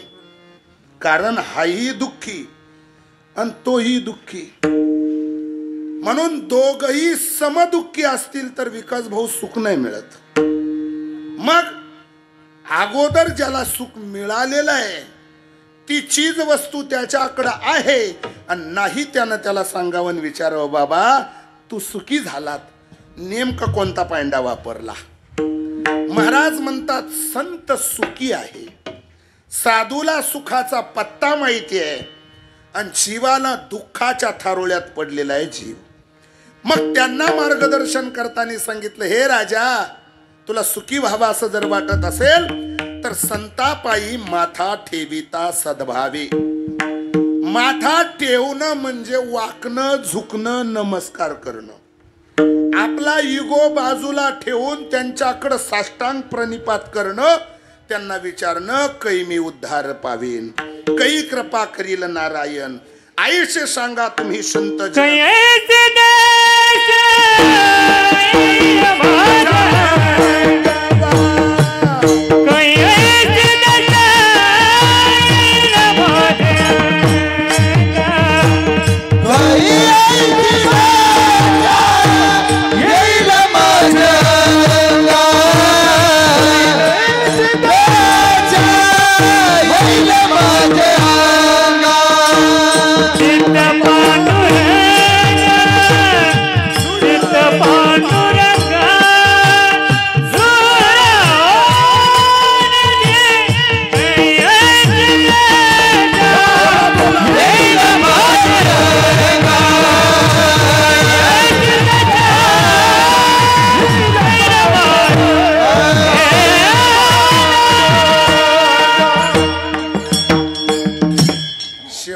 पट्टीत गायला सुद्धा गीते महाराज ती सरस्वतीच जिभेवर लागते, सद्गुरु कृपाच लागते. कै ऐशी दशा येईल माझ्या अंगा, चित्त पांडुरंगा झुरत असो. ध्यास लागला पाहिजे. ज्याच्याकडून मिळवायचं त्याच्या जवळ गेलं पाहिजे, त्याची अनुभूती त्यांना असली पाहिजे. योग्य वेळी योग्य स्थानावर आपण आलात, तुमच्या आयुष्यातला एक क्षण सुद्धा वाया जाणार नाही. महाराज म्हणतात संतापायी माथा ठेविता सद्भावे आणि तेने भेटे देव आपे आप. जर साधूच्या पायावर तुम्ही नतमस्तक झाला तर देव भेटेल आणि चुकीच्या ठिकाणी तुम्ही नतमस्तक झाला तर पदरी दुःखच पडेल. किती विनोद, किती दृष्टांत सांगू. सरपंच गावात एक बेवारस म्हातारी मेली. जीवानं जीवाच्या पाया पडलं का दुःख भोगावं लागतं, याच्यासाठी मी दृष्टांत देतो. जरा बारकाईनं ऐका, कीर्तन स्थानावरच आहे. गावात एक बेवारस म्हातारी मेली. सगळीच गावातली माणसं हलकट नसतात. एखादा तरी माणूस सात्विक वृत्तीचा असतोच. मग चाहे ती रावणाची लंका असली तरी बिभीषण होताच. पुराणातले अनेक दृष्टांत देता येतील. काटा 11:15 सरकला. माझा मुद्दा फक्त एकच आहे. तर महाराज तो सात्विक माणूस, त्याचं हृदय पाझरलं आणि त्याला असं वाटलं ही म्हातारी बेवारस आहे, मुलगा नाही, मुलगी नाही, कुणी नाही, कुणी नाही. या म्हातारीला आपण नेऊन टाकलं पाहिजे. आपल्या वाडवडिलाची म्हण आहे, जावं मरणादारी का तोरणादारी. म्हणून तो महाराज सावकार पुढे आला आणि त्यानं त्या म्हातारीला न्यायचं ठरवलं. पण मोठी माणसं, चांगली माणसं ही कायम व्यस्त असतात. त्याला फोन आला, हॅलो सावकार, तालुक्याच्या ठिकाणी अर्जंट मीटिंग आहे, तुम्ही मीटिंगला आलं पाहिजे. मेदने सर तो माणूस चिंताग्रस्त झाला का आपण या कामाला आलो पण आता तालुक्याच्या ठिकाणी गेलं पाहिजे. म्हातारी नेऊन टाकायला बदली कुणी चालेल गावातला, पण मीटिंगला बाकी आपणच गेलं पाहिजे. म्हणून योगायोगानं समोरून एक माणूस पुढून आला आणि त्यानं हाक मारली, दादा 2 मिनिटं इकडे या, बोला.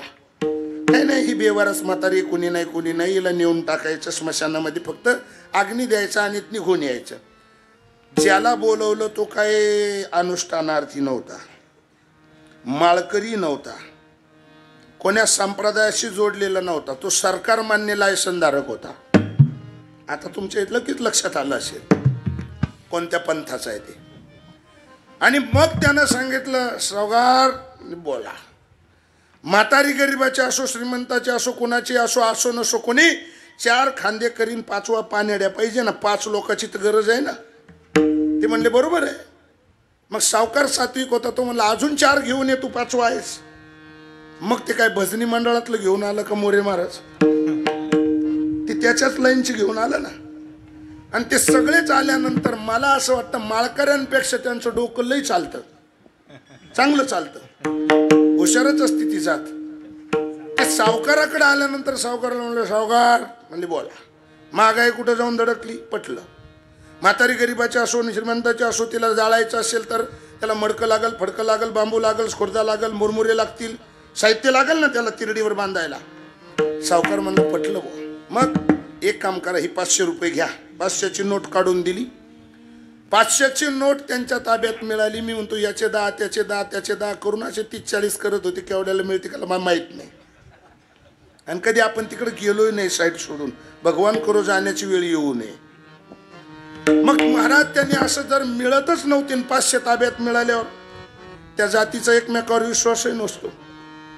ते 5च्या 5 गेले मार्केटला, बाजारला, आणि ते म्हणले, दुसरं म्हणलं बोला, आपल्याला घेतल्याशिवाय काय करणार नाही. म्हणले बरोबर आहे. मग 300 रुपयाची बिना पाण्याची पेली, टेम्परेचर 44. महाराज इतकी जाम लागली आणि 300 रुपयाची घेतली, 200 रुपयात बांबू, मडकं, फडकं, सुतळी, खुर्दा, मुरमुरे सगळं घेतलं. आली सुधरानं हलकटाला 5 वाजून गेले तरी. मग त्यातला एक होता, तो म्हणला सावकार येईल आणि मारील आपल्याला, 500 रुपये गेले पेटवायचे, चल. मग ती एक घुसलं त्या झापामध्ये, कोपड्यात. म्हातारी फडक्यात गुंडाळली. दुसऱ्यानं बांबू कापले, सरमडा आथरलं, तिरडी तयार केली. एकाकडं सुतळी दिली म्हातारी बांधायला. ते पेनाऱ्यातलं चित्र होतं. कधी एखाद्या गावाला कीर्तनाला गेलं ना सर, तर ती जात आम्हाला भेटते. ते म्हणलं महाराज आपण काय आपले तुमच्यासारखे माळकरी टाळकरी नाही बरं का. मग आपण हे घेऊनच सगळं कमवलं, बरी कमाई केली. सांगतीत ती जात लाजतही नाही. महाराज असं ते नेमकं ते हुशारच होतं. त्यानं ती म्हातारी बांधायला दिलेली सुतळी, ती म्हणली बरी आपल्याला मेथीच्या जुड्या बांधायला काम येईल. त्यानं खिशात घातली. आणि जे मडक्यावालं होतं ते गेलं सुटलं, तर त्यानं कोणाकडं पाहिलंच नाही. मडकन दुकान तसंच गेलं ते नदीवर. महाराज ज्यानं ती म्हातारी बांधायची त्यानं बांधली नाही, फडक्यावाल्यानं उचलून आणली आणि ठेवली आणि चौघांनी खांदा लावला. आता बिना बांधेल म्हातारी फडक्यात गुंडळेल. गाव इतकं कम नशिबी, त्या गावाला पत्र्याचं शेडही नव्हतं, जायला रस्ता नव्हता स्मशानाकडं. पांदीचा रस्ता आणि करंजळीची जाळी, आणि त्याच्यातून जायचं. या जातीला 25 फुटाचा रस्ता पुराणा, ते पांदीच्या रस्त्यानं कसं काय चालतील. कोण्या बेवड्याचा कसा खालवर पाय पडला. आणि महाराज कवानीक ती म्हातारी वरती करंजळीच्या जाळीत अडकली. मी म्हणतो बोजा कमी झाल्यावर तर कळावं या जातीला. स्मशानात तिथं गेल्यावर पाहिलं, तिथं नदीला गेले तर म्हातारीच नाही. आणि मग ते बेवडे म्हणले म्हातारी कुठं गेली रे. ते दुसरं म्हणलं अनुष्ठानाला गेली असं. ते म्हणलं अनुष्ठानाला नाही गेणार, मग हरिपाठाला गेली असेल.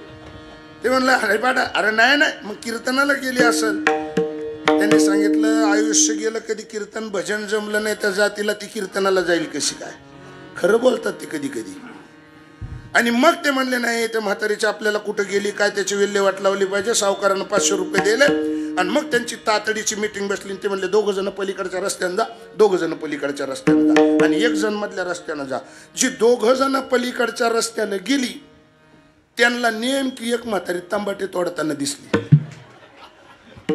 आणि जी गेली तशी ते म्हातारीकडे गेली ना, 100 रुपये आम्हाला डोळा चुकून गावाला नाही सापडलं, तुला पेटवायचे 500 रुपये गेले. ती म्हातारी पोरा हो तुमच्या पाया पडते रे, असं काही करू नका, असं काही करू नका. ते म्हणायचे अजिबात नाही, आमचा डोळा चुकून. आणि लगेच आवाज दिला, त्या तिघ आणला, ती फाकलेली तिघ होते. म्हणजे ए पळा पळा पळा पळा, म्हातारी घावली म्हातारी घावली म्हातारी. आता ती काय कीर्तनाला पळत आली का जात. आल्याबरोबर त्या म्हातारीला चौघ 5 जणांनी उचलली आणि पाहता काय कॅरी तर सगळ्यात नेली आणि फुकून दिली ना, पेटवली. म्हातारी पेटवली आणि मग आपला डोळा सुकून आपला डोळा पेटवली. असा गप्पा करीत करीत करीत निघाली आणि तेवढ्यात वाऱ्याची झुळूक सुटली आणि करंजळीच्या जाळ्यातली टपकन पुढे पडली होती तेवढी उतरूनच गेली. आणि मग ते म्हणले ही कोणती, ते म्हणले हीच 500वाली. म्हणले ती कोणती, म्हणले नमुन्यावारी गेली. असं म्हटल्याबरोबर इतका त्या बेवड्यांना राग आला. आता का खांदा लावून उडीत नेली का ती, अशोक भाऊ अशी फरफटक उडीत नेली, पेटवली हो. आणि जी पेटवली म्हातारी. मग म्हणले आपल्याला गावाला नाही सापडलो ना, आपण म्हातारीला सापडणार. पेटवली, चला ज्येष्ठाच्या घरी चला. काटा अकराकडे गेला, घरी चला. ते एक बेवड म्हणलं घरी नाही जायचं. काय आपला आजचा दिवस इकडंच भागल म्हणे. कस काय, एका म्हातारीचा भाव 500चा फुटला. आपण 2 म्हाताऱ्या पेटवल्या, सावकाराकडे आपली 500 रुपये उचल झाली. लय डोकं सुप्प असतं त्यांचं. आणि मग तशी निघाली. ते म्हणले चला. सावकार मिटिंगून थकून आला, हातपाय धुवून बसलं आणि यांची दिंडी तिथे गेली. म्हणजे सावकार म्हणले बोला, 500 रुपये काढा. ते म्हणले 500 रुपये कशाचे काय सांगू नका, 2 म्हातारे पेटवल्या. ते सावकार म्हणला अरे पण 2 पेटवल्या, पण मी गेलो तेव्हा एकच बेवारस म्हातारी गेलती. दुसरी म्हातारी कोणाची, काय आडनाव, काही खुनाचं सांगा. ते म्हणले बाकीचं माहित नाही. आंब्याच्या मळ्यात तंबाटे तोडणारी ती म्हातारी पेटवली. आणि मग याच्यात मांड्याच विठ्ठल विठ्ठल म्हणायला लागल्या. आणि एक घरात गेलं आणि बायकोला म्हणले आपली म्हातारी कोणत्या मळ्यात गेलती रे. असं म्हणल्यावर महाराज पाटला महाराज सावकाराच्या बाईनं सांगितलं आपलीच म्हातारी तिकडच्या मळ्यात गेली. पाहता काय त्याचीच पेटवली ना.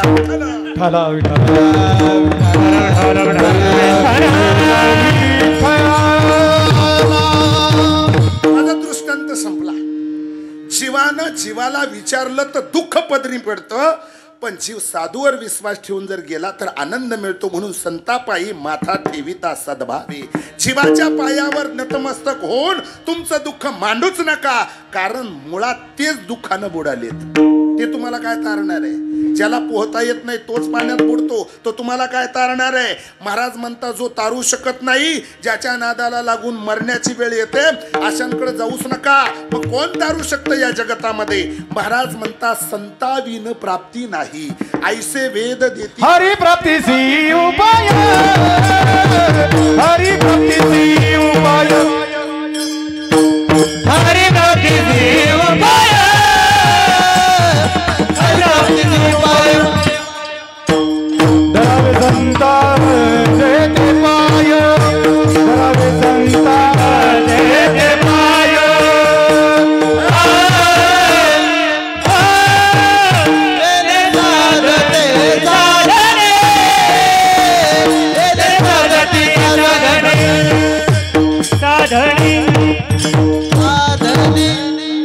जर तुम्हाला सुखी व्हायचं असेल तर साधूचे पाय धरा. महाराज म्हणतात तुमच्या जीवनामध्ये तुम्हाला सुख मिळावं असं वाटत असेल तर संतापायी माथा ठेविता सद्भावे. तेने भेटे देव आपे आप. तो देव भेटतो साधून मध्यस्थी केली तर. पण महाराज उगाच हवेत गोळ्या सोडू नका ऐकतो म्हणून. कोणाला संताच्या चरणावर माथा टेकून देव मिळाला याचे दाखले तुमच्याकडे आहे. महाराज म्हणता हजारो दाखले सांगता येतील, एक नाही हजारो. मग ऐकायचंच असेल तर ऐका. संताच्या पायावर माथा टेकून कुणाला देव मिळाला. दृष्टांत क्रमांक 1 पहिल्या नंबरचा दृष्टांत सांगून जातो. शबर राजाची कन्या शबरी. शबर राजाची कन्या शबरी. लग्न समारंभ ठरला गेला आणि बापानं सांगितलं बेटा तुझ्या लग्नात येणाऱ्या अतिथीला वर पक्षाकडील लोकाला मला प्रीती भोजन त्यांना द्यायचंय. मग विचारलं पप्पा कोणते मेनू आहे लग्नात. सांगितलं 12 बोकडाचा बळी. कपाळावर हात मारला. आग लागो तया सुखा. असलं सुख 2 मनाचं मलोमिलन करत असताना जर 12 जीवाचा बळी जात असेल तर ते सुख माझ्या जीवनात मला नकोय. नाही म्हणून सांगितलं. आणि रात्रीच्या रात्री महाराज त्या साध्वीनं प्रयाण केलं, निघून गेली भयावह अरण्यामध्ये. रात्र रात्र झाडावर थांबली. नशीब बलोत्तर ज्या अरण्यामध्ये तिनं वास्तव्य केलं, बगललाच एका साधूचा आश्रम होता. मनातल्या सद्भावना गत जन्माचं परम पुण्य कामाला आलं. आणि पहाटे 3 वाजता तिथं साधूच्या आश्रमामध्ये झाडावून खाली उतरायचं, आश्रमाची झाडलोट करायची, सडा संमर्जन करायचं आणि पुन्हा झाडावर निघून जायचं. महाराज वर्षानुवर्ष हे सगळं घडत गेलं. एक दिवस महात्म्याच्या लक्षात आलं, हे सगळं कोण करतंय? माझ्या शिष्यगणापैकी तर कोणी हे करत नाही. बघितलं आणि महाराज हे सगळं करत असताना जवळ येऊन त्या ठिकाणी त्या चिमुकल्या असणाऱ्या त्या साध्वीचा हात पकडला. कोण आहेस तू? शबरी म्हणता या देहाला. शबरी, कशासाठी हे सगळं करतेस तू? महात्माजी, मला राम भेटावा एवढीच माझी प्रतीक्षा आहे, कारण रामाविन जीवन हराम आहे. जर राम भेटत नसेल तर हे जीवन काय कामाचं आहे? आणि त्याच मिनिटाला त्या ऋषीनं, त्या महात्म्यानं शब्द दिला. त्या ऋषीचं नाव होतं मातंग ऋषी. शबरी, जी प्रतीक्षा केलीत ना ती तुझी पूर्ण होईल. आता रामाला अयोध्येत शोधायला जाऊ नकोस. गुरुदेवा, मग राम अयोध्या सोडून तुझ्या भेटीला, दर्शनाला इथं येईल, हा साधूचा शब्द आहे. साधूना शब्द दिला. शबरीनं मातंग ऋषीवर विश्वास टाकला. नित्य नेमानं आश्रमाची सेवा केली. आणि सेवा करता करता करता करता महाराज एक दिवस राम लहानचा मोठा झाला. वशिष्ठाच्या हातून राज्याभिषेकाचा मुहूर्त निघाला. उद्या राम अयोध्या नगरीचा राजा होणार आहे. पण रात्रीत कलटणी बसली आणि तोच पाय सिंहासनावर चढण्याऐवजी वनाच्या रस्त्यानं निघाला. रावणाला मारायला नाही, सीतेच्या शोधात नाही, कैकेयीनं सांगितलं म्हणून नाही. हे सगळे मुद्दे आजच्या कीर्तनापुरते जरा बाजूला ठेवा. माझा मुद्दा फक्त एकच आहे. रामानं सिंहासनाचा त्याग का केला? तर त्याचं कारण आहे मातंग ऋषीनं शबरीला दिलेला शब्द खोटा ठरू नये म्हणून. मातंग ऋषीनं शब्द, कारण भगवंत ऋषीच्या साधूच्या आज्ञेत राहतात. आणि राजसिंहासनाचा त्याग केला आणि शबरी प्रतीक्षेत होती. जगतनियंत्या प्रभू परमात्म्यानं जीवरूपी असणाऱ्या शबरीला देवानं भेट दिली आणि शबरीची हाडामासाची कुटिया त्या क्षणाला पावन झाली. प्रमाण असंख्य, काटा अकराकडे गेला. सगळ्यांची माफी मागतो गुणीजनांची की आपल्याला सगळी प्रमाणात ज्ञात आहे. शबरीला रामाचं दर्शन झालं. अयोध्येत न जाता जिथं सेवा केली त्या साधूच्या आश्रमाच्या जवळ दर्शन झालं आणि शबरीचं जीवन धन्य झालं. महाराज म्हणता, संतापायी माथा ठेविता सद्भावे आणि तेने भेटे देव आपे आप. महाराज, अजून कुणाकुणाला त्याचा अलभ्य लाभ झाला. अरे दृष्टांत क्रमांक 2, दुसऱ्या नंबरचा दृष्टांत सांगतो. कथाभाग सर्वांना ज्ञात आहे. तुकोबरायांनी शब्द दिला. महाराज 14 टाळकऱ्यापैकी त्यांच्या शिष्यापैकी निळोबरायला आणि शब्द न देता विमान आलं आणि जगद्गुरु तुकोबराय सदैव वैकुंठाच्या दिशेने गेले. 42 दिवसाचं अनुष्ठान निळोबरायांनी त्या ठिकाणी महाराज चालू केलं. तुकोबरायाच्या नामाचा जप केला. बघता बघता जगाचा बाप स्वर्गातून मृत्यूलोकामध्ये आला आणि निळोबराया ध्यानस्थ असताना निळोबरायाला दर्शन दिलं पंढरीच्या पांडुरंगानं. निळोबा, अरे जो जपी तपीला सुद्धा देव भेटत नाही. तुकोबरायाचं भजन केलं म्हणून हा ब्रह्मांड नायक पंढरीधीश पांडुरंग परमात्मा तुझ्या डोळ्यासमोर आहे. जरा डोळे उघड बघ.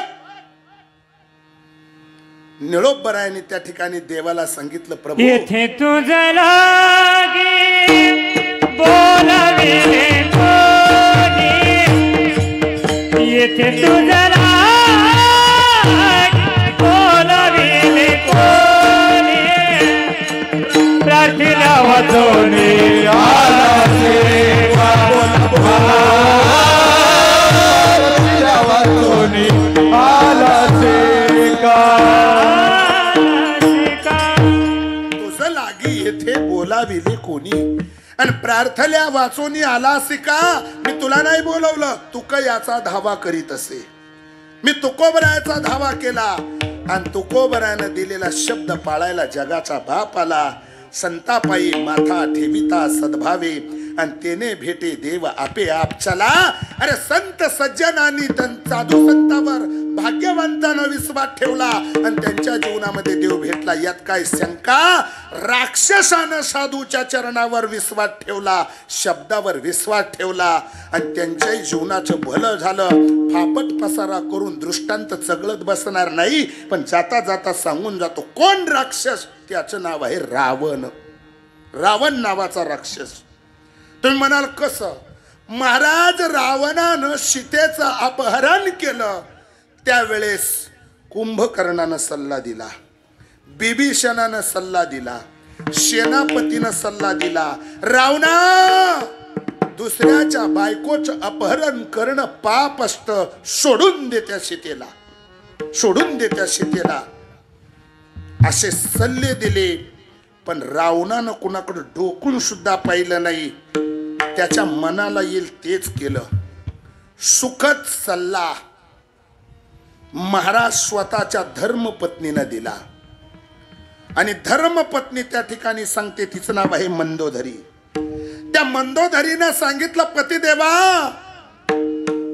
लक्ष्मी सारखी सौंदर्य मला आहे, जगातले सगळे गुण माझ्यात आहे, आणि हे सगळं असताना मी प्रामाणिक सल्ला देते, त्या सीतेचं अपहरण करू नका, रामाची सीता त्याला परत करून द्या.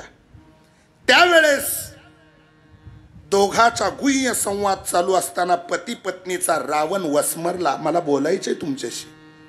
तो रावण म्हटला, हा सल्ला बिभीषणानं दिला, हा सल्ला कुंभकर्णानं दिला, हा सल्ला माझ्या सरसेनापतीनं दिला, अनेक माझ्या मित्र परिवारानं मला सल्ला दिला, आणि आता तूही मला सांगते, मी तुमचा कुणाचा सल्ला ऐकणार नाही, कारण माझा तुमच्यावर विश्वास नाही.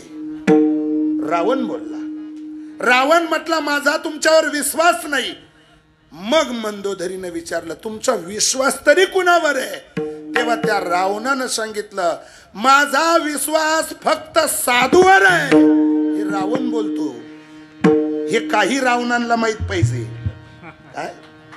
रावण बोलतो, माझा विश्वास साधूवर आहे. कोण साधू? मला महर्षी नारद भेटले आणि माझ्यासह माझ्या नगरीच्या उद्धारार्थ मला सांगितलं की अयोध्येत जाऊन रामाचं दर्शन घेऊ नकोस रावणा.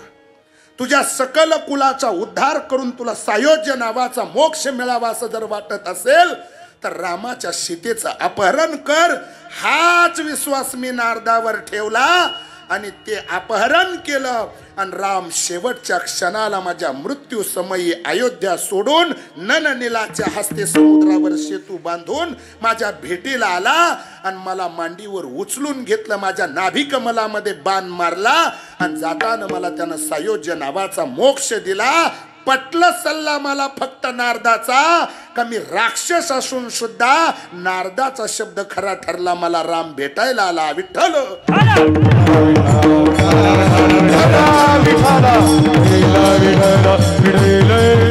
संतापायी माथा ठेविता सद्भावे आणि तेने भेटे देव आपे आप. बाकीचे दृष्टांत माग ठेवतो. एकाच कीर्तनात सगळंच मला साधूच्या आश्रमात या भावात द्यायला परवडणार नाही, कारण साधूच्या आश्रमातले आतापर्यंत 23 वर्षाच्या कारकिर्दीत मी कुणाचा रुपया घेतलेला नाही. ती भावना मला होऊही नाही. म्हणून तीर्थक्षेत्री आणि साधूच्या आश्रमातलं कालचं तीर्थक्षेत्री कीर्तन होतं निवृत्तीनाथाच्या समाधी स्थळावर. तिथेही मला प्रेम मिळाला आणि निवृत्तीनाथांचा आशीर्वाद मिळाला.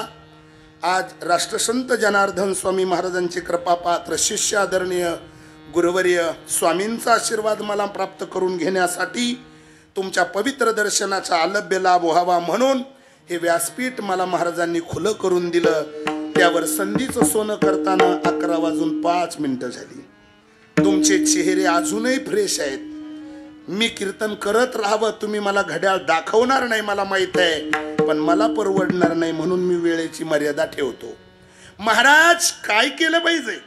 संतापायी माथा ठेविता सद्भावे, तेने भेटे देव आपे आप.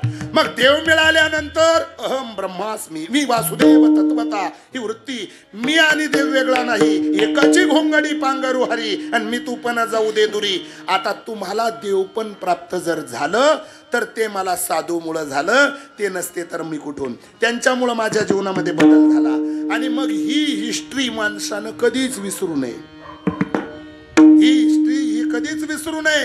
महाराज ध्रुव पदामध्ये त्याच म्हणून या संता खंड बजावे, म्हणून या संता खंड बजावे, खंड बजावे, म्हणून या संता खंड बजावे.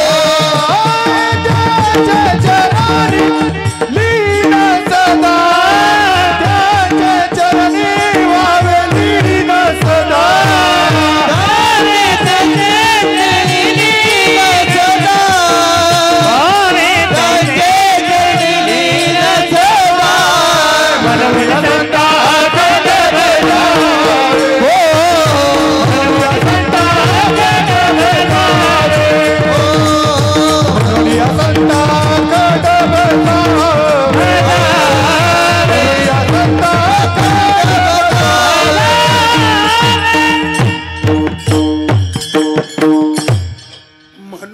संता अखंड भजावे आणि त्यांचे चरणी व्हावे लीन सदा. का? म्हणून माझ्यातलं जीव दशा बाजूला करून त्यांनी देव पण मिळवून दिलं. म्हणून अखंड त्यांच्याशी कनेक्ट राहावं. म्हणून महाराजांच्या नियोजनात सुरुवातीच्या काळात गेली 15 वर्षापूर्वी जेव्हा मी नुकताच कीर्तन क्षेत्रात आलो, त्यावेळेस प्रातस्मरणीय ब्रह्मलीन सोमेश्वर गिरीजी महाराज, ओढत बाजार, शिल्लोड, पूर्णगिरी महाराजांच्या आश्रमावर ज्यांची नियुक्ती होती, लखनौला महाराजांची माझी भेट झाली. आणि त्या दिवसापासून एक नाळ जोडला प्रातस्मरणीय आदरणीय महामंडलेश्वर राष्ट्रीय अध्यक्ष स्वामींशी. आणि त्या दिवशी त्यांनी मला आज्ञा केली आणि तेव्हा मी प्रवचन 15 वर्षापूर्वी या जागेवर केलं. तदनंतर महाराजांची प्रवचनं कीर्तनं इथं पिंपरी वगैरे या गावामध्ये अगदी जोमानं आणि सुंदर पद्धतीनं, म्हणजे जो नाळ जोडला तो या स्थानाशी. आणि जिथं जिथं स्वामींची प्रवचनं कीर्तनं प्रवचन होतात विशेषत्वानं कथेमध्ये, ज्यावेळेस मला वेळ मिळतो त्यावेळेस माझा उल्लेख करताना निवृत्ती महाराज चव्हाण हे दुसऱ्याचे नाही, ते आमचे आहेत एवढे शब्द ज्या दिवशी त्यांच्या मुखातून निघतात तिथं आजेदुजेपणा मी का बाळगावा. ते जर म्हणत असतील मी महाराज आमचे आहे तर खरंच मी त्यांचाच आहे. महाराष्ट्राच्या कानाकोपऱ्यात वारकरी संप्रदायाचा वसावासा घेऊन कीर्तन प्रवचन करणारे कीर्तनकार किती असतील, तर मी दशनाम आखाड्याचा कीर्तनकार आहे. ज्यांनी माझ्यासाठी गोदावरीच्या पवित्र तटामध्ये गाईच्या 4 तोळे दुधावर तपसाधना केली. गुरुवर्य सद्गुरू श्री श्री 1008 महामंडलेश्वर दत्तात्रय राजरत्न स्वामी शिवानंद गिरीजी महाराज क्षेत्र मंजूर यांच्या हजारो शिष्यगणापैकी त्यांनी मला कीर्तनकार बनवलं. मी मोरे महाराजांना ते म्हणजे संस्था किती साली सुटली. मी म्हटलं संस्था नाही सुटलो, पण मोठ्याला भेटलो आणि जीवन बदललं. आणि त्या दिवसापासून महाराजांचा झालो मी, त्या दिवसापासून.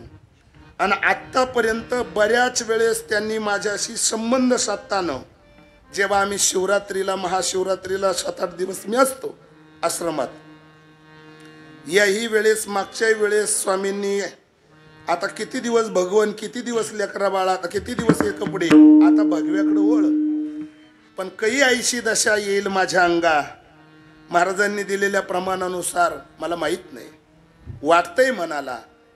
पण अजून कोणतं तरी पाप माझा आडवं येत असेल का जेणेकरून भगव्याच्या सान्निध्यात राहून तो भगवा रंग आंतररंगामध्ये अजून भिडला नाही.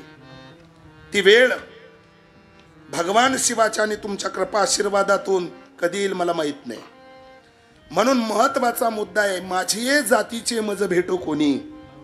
या न्यायानं महाराजांनी जेव्हा जेव्हा मला हाक मारली, कधी नर्मदा परिक्रमेला बाहेर तीर्थयात्रेला गेले की प्रदोष ज्या त्या स्थानावर असेल तर हक्कानं सांगायचं, महाराज मी बाहेर आहे आणि तेवढा प्रदोष तुम्हाला करायचा आहे, सेवा करायची आहे.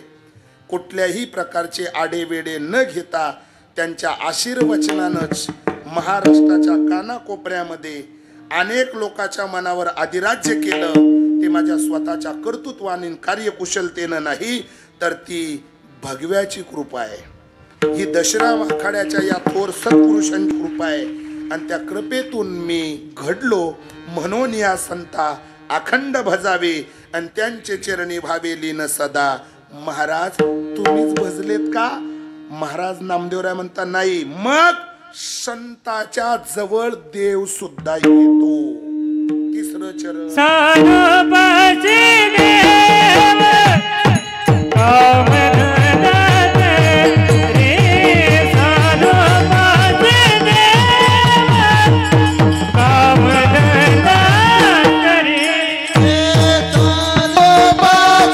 देव कामधंदा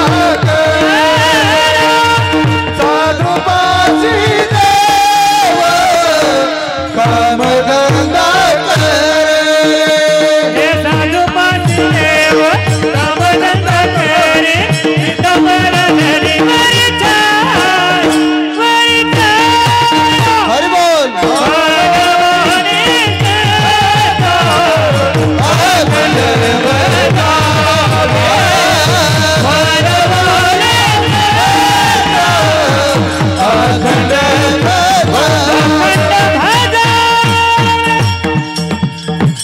साधूपासी देव कामधंदा करी आणि पितांबर धरी बरी छाया. साधूच्या जवळ भगवंत काम करतो. कोणाकोणाच्या जवळ काम केलं? राजूषू यज्ञामध्ये पांडवांनी राजसूय यज्ञ केलं सर.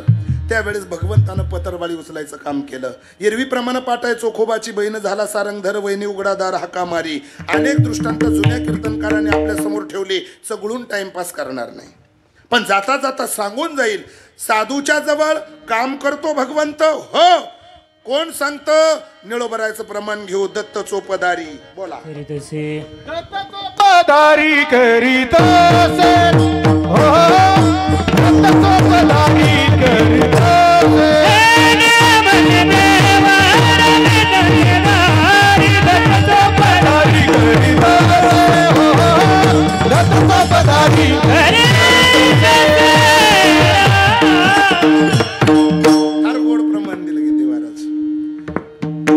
सांगतात. देव त्यांच्या घरी राबतो आणि दत्त चोपदारी करतो. कुणाच्या तिथं? साधूच्या दारामध्ये. जाऊ देव. मग देव त्यांच्या घरी राबतो, देव त्यांच्या घरची चोपदारी की करतो. एवढं आधी संतांनी करून ठेवलं म्हणून आमचा नोकर उचल घेऊन पळून जातो तो सापडत नाही. ही आमची लायकी. महाराज म्हणता मग देवानं आमच्या घरी राबावं, त्याच्या जवळची सुख आम्हाला मिळावी, याच्यासाठी आम्ही काय केलं पाहिजे सांगा महाराज. माहित नसेल तर सांगतो, हेच करा. विठोबा रखुमाई जय जय विठोबा रखुमाई. विठोबा रखुमाई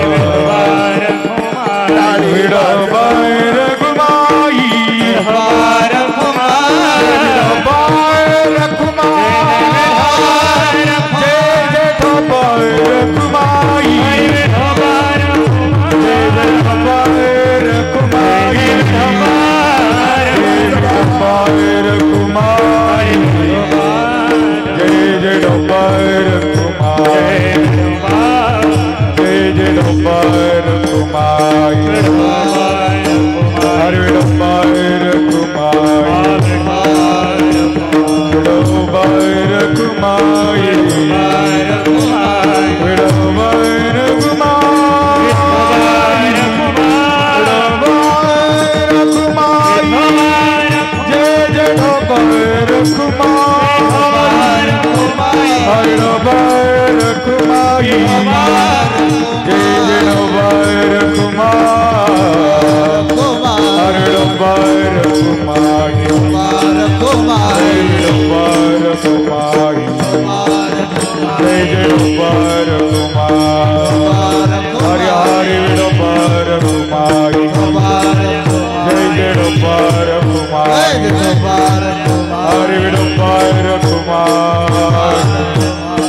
विठोबाई रघुमाई जय विठोबाई रघुमाई जय जय जय जय विठोबाई रघुमाई हरि हरि विठोबाई रघुमाई जय जय विठोबाई रघुमाई हरि विठोबाई रघुमाई जय जय विठोबाई रघुमाई जय जय विठोबाई रघुमाई विठोबा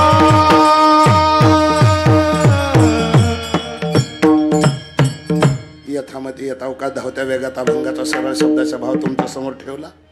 15 मिनिटं तुमच्या वेळेमध्ये मी अतिक्रमण केलं. या ठिकाणी सुंदर चालू असलेला हा सोहळा जपानुष्ठान सोहळा ज्ञानेश्वरी पारायण, त्याचप्रमाणे हा या ठिकाणी रुद्रयाग या वर्धापन दिनाच्या निमित्तानं हा सुंदर असा हा सोहळा या ठिकाणी प्रातस्मरणीय आदरणीय राष्ट्रसंत जनार्दन स्वामी महाराजांचे कृपापात्र शिष्य आपल्या सर्वांचं श्रद्धास्थान आदरणीय हरिभक्तीपरायण परमपूजनीय शिवगिरीजी महाराज यांच्या आशीर्वादातून मार्गदर्शनातून त्यांच्या संकल्पनेतून महाराष्ट्राच्या कानाकोपऱ्यामध्ये विविध प्रकारचे कार्यक्रम अखंडित महाराज व्यस्त असतात.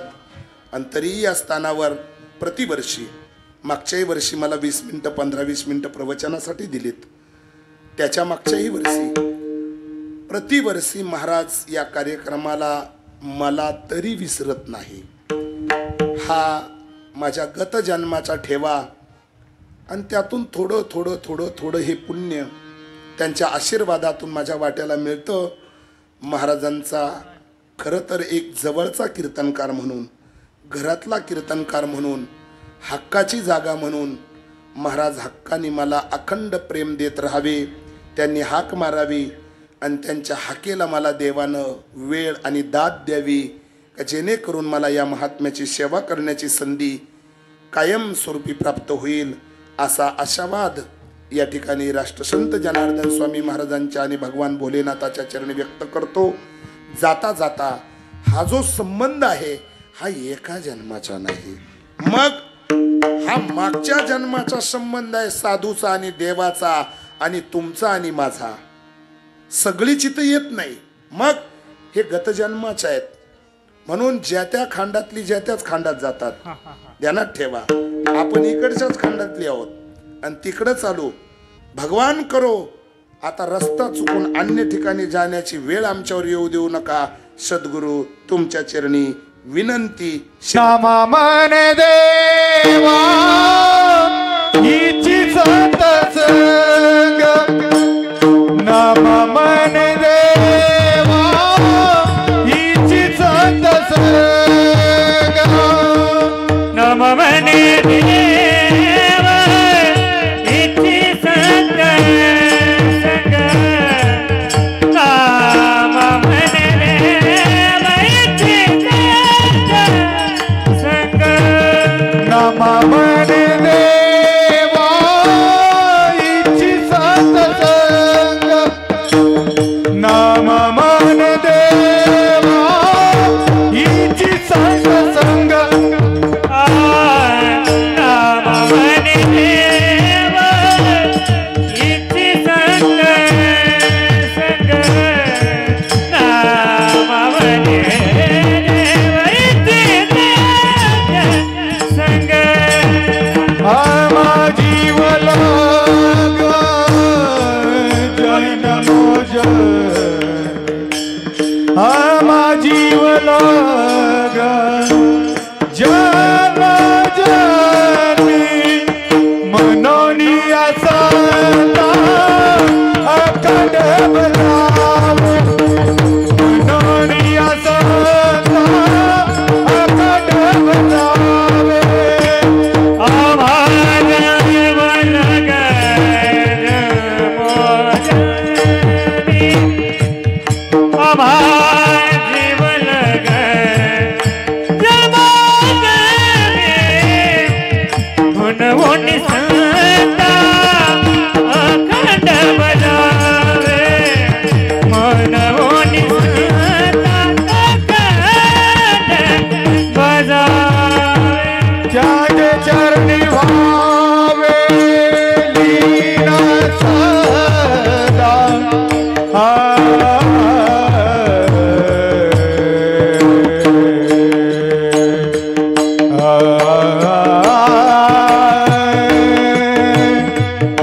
आ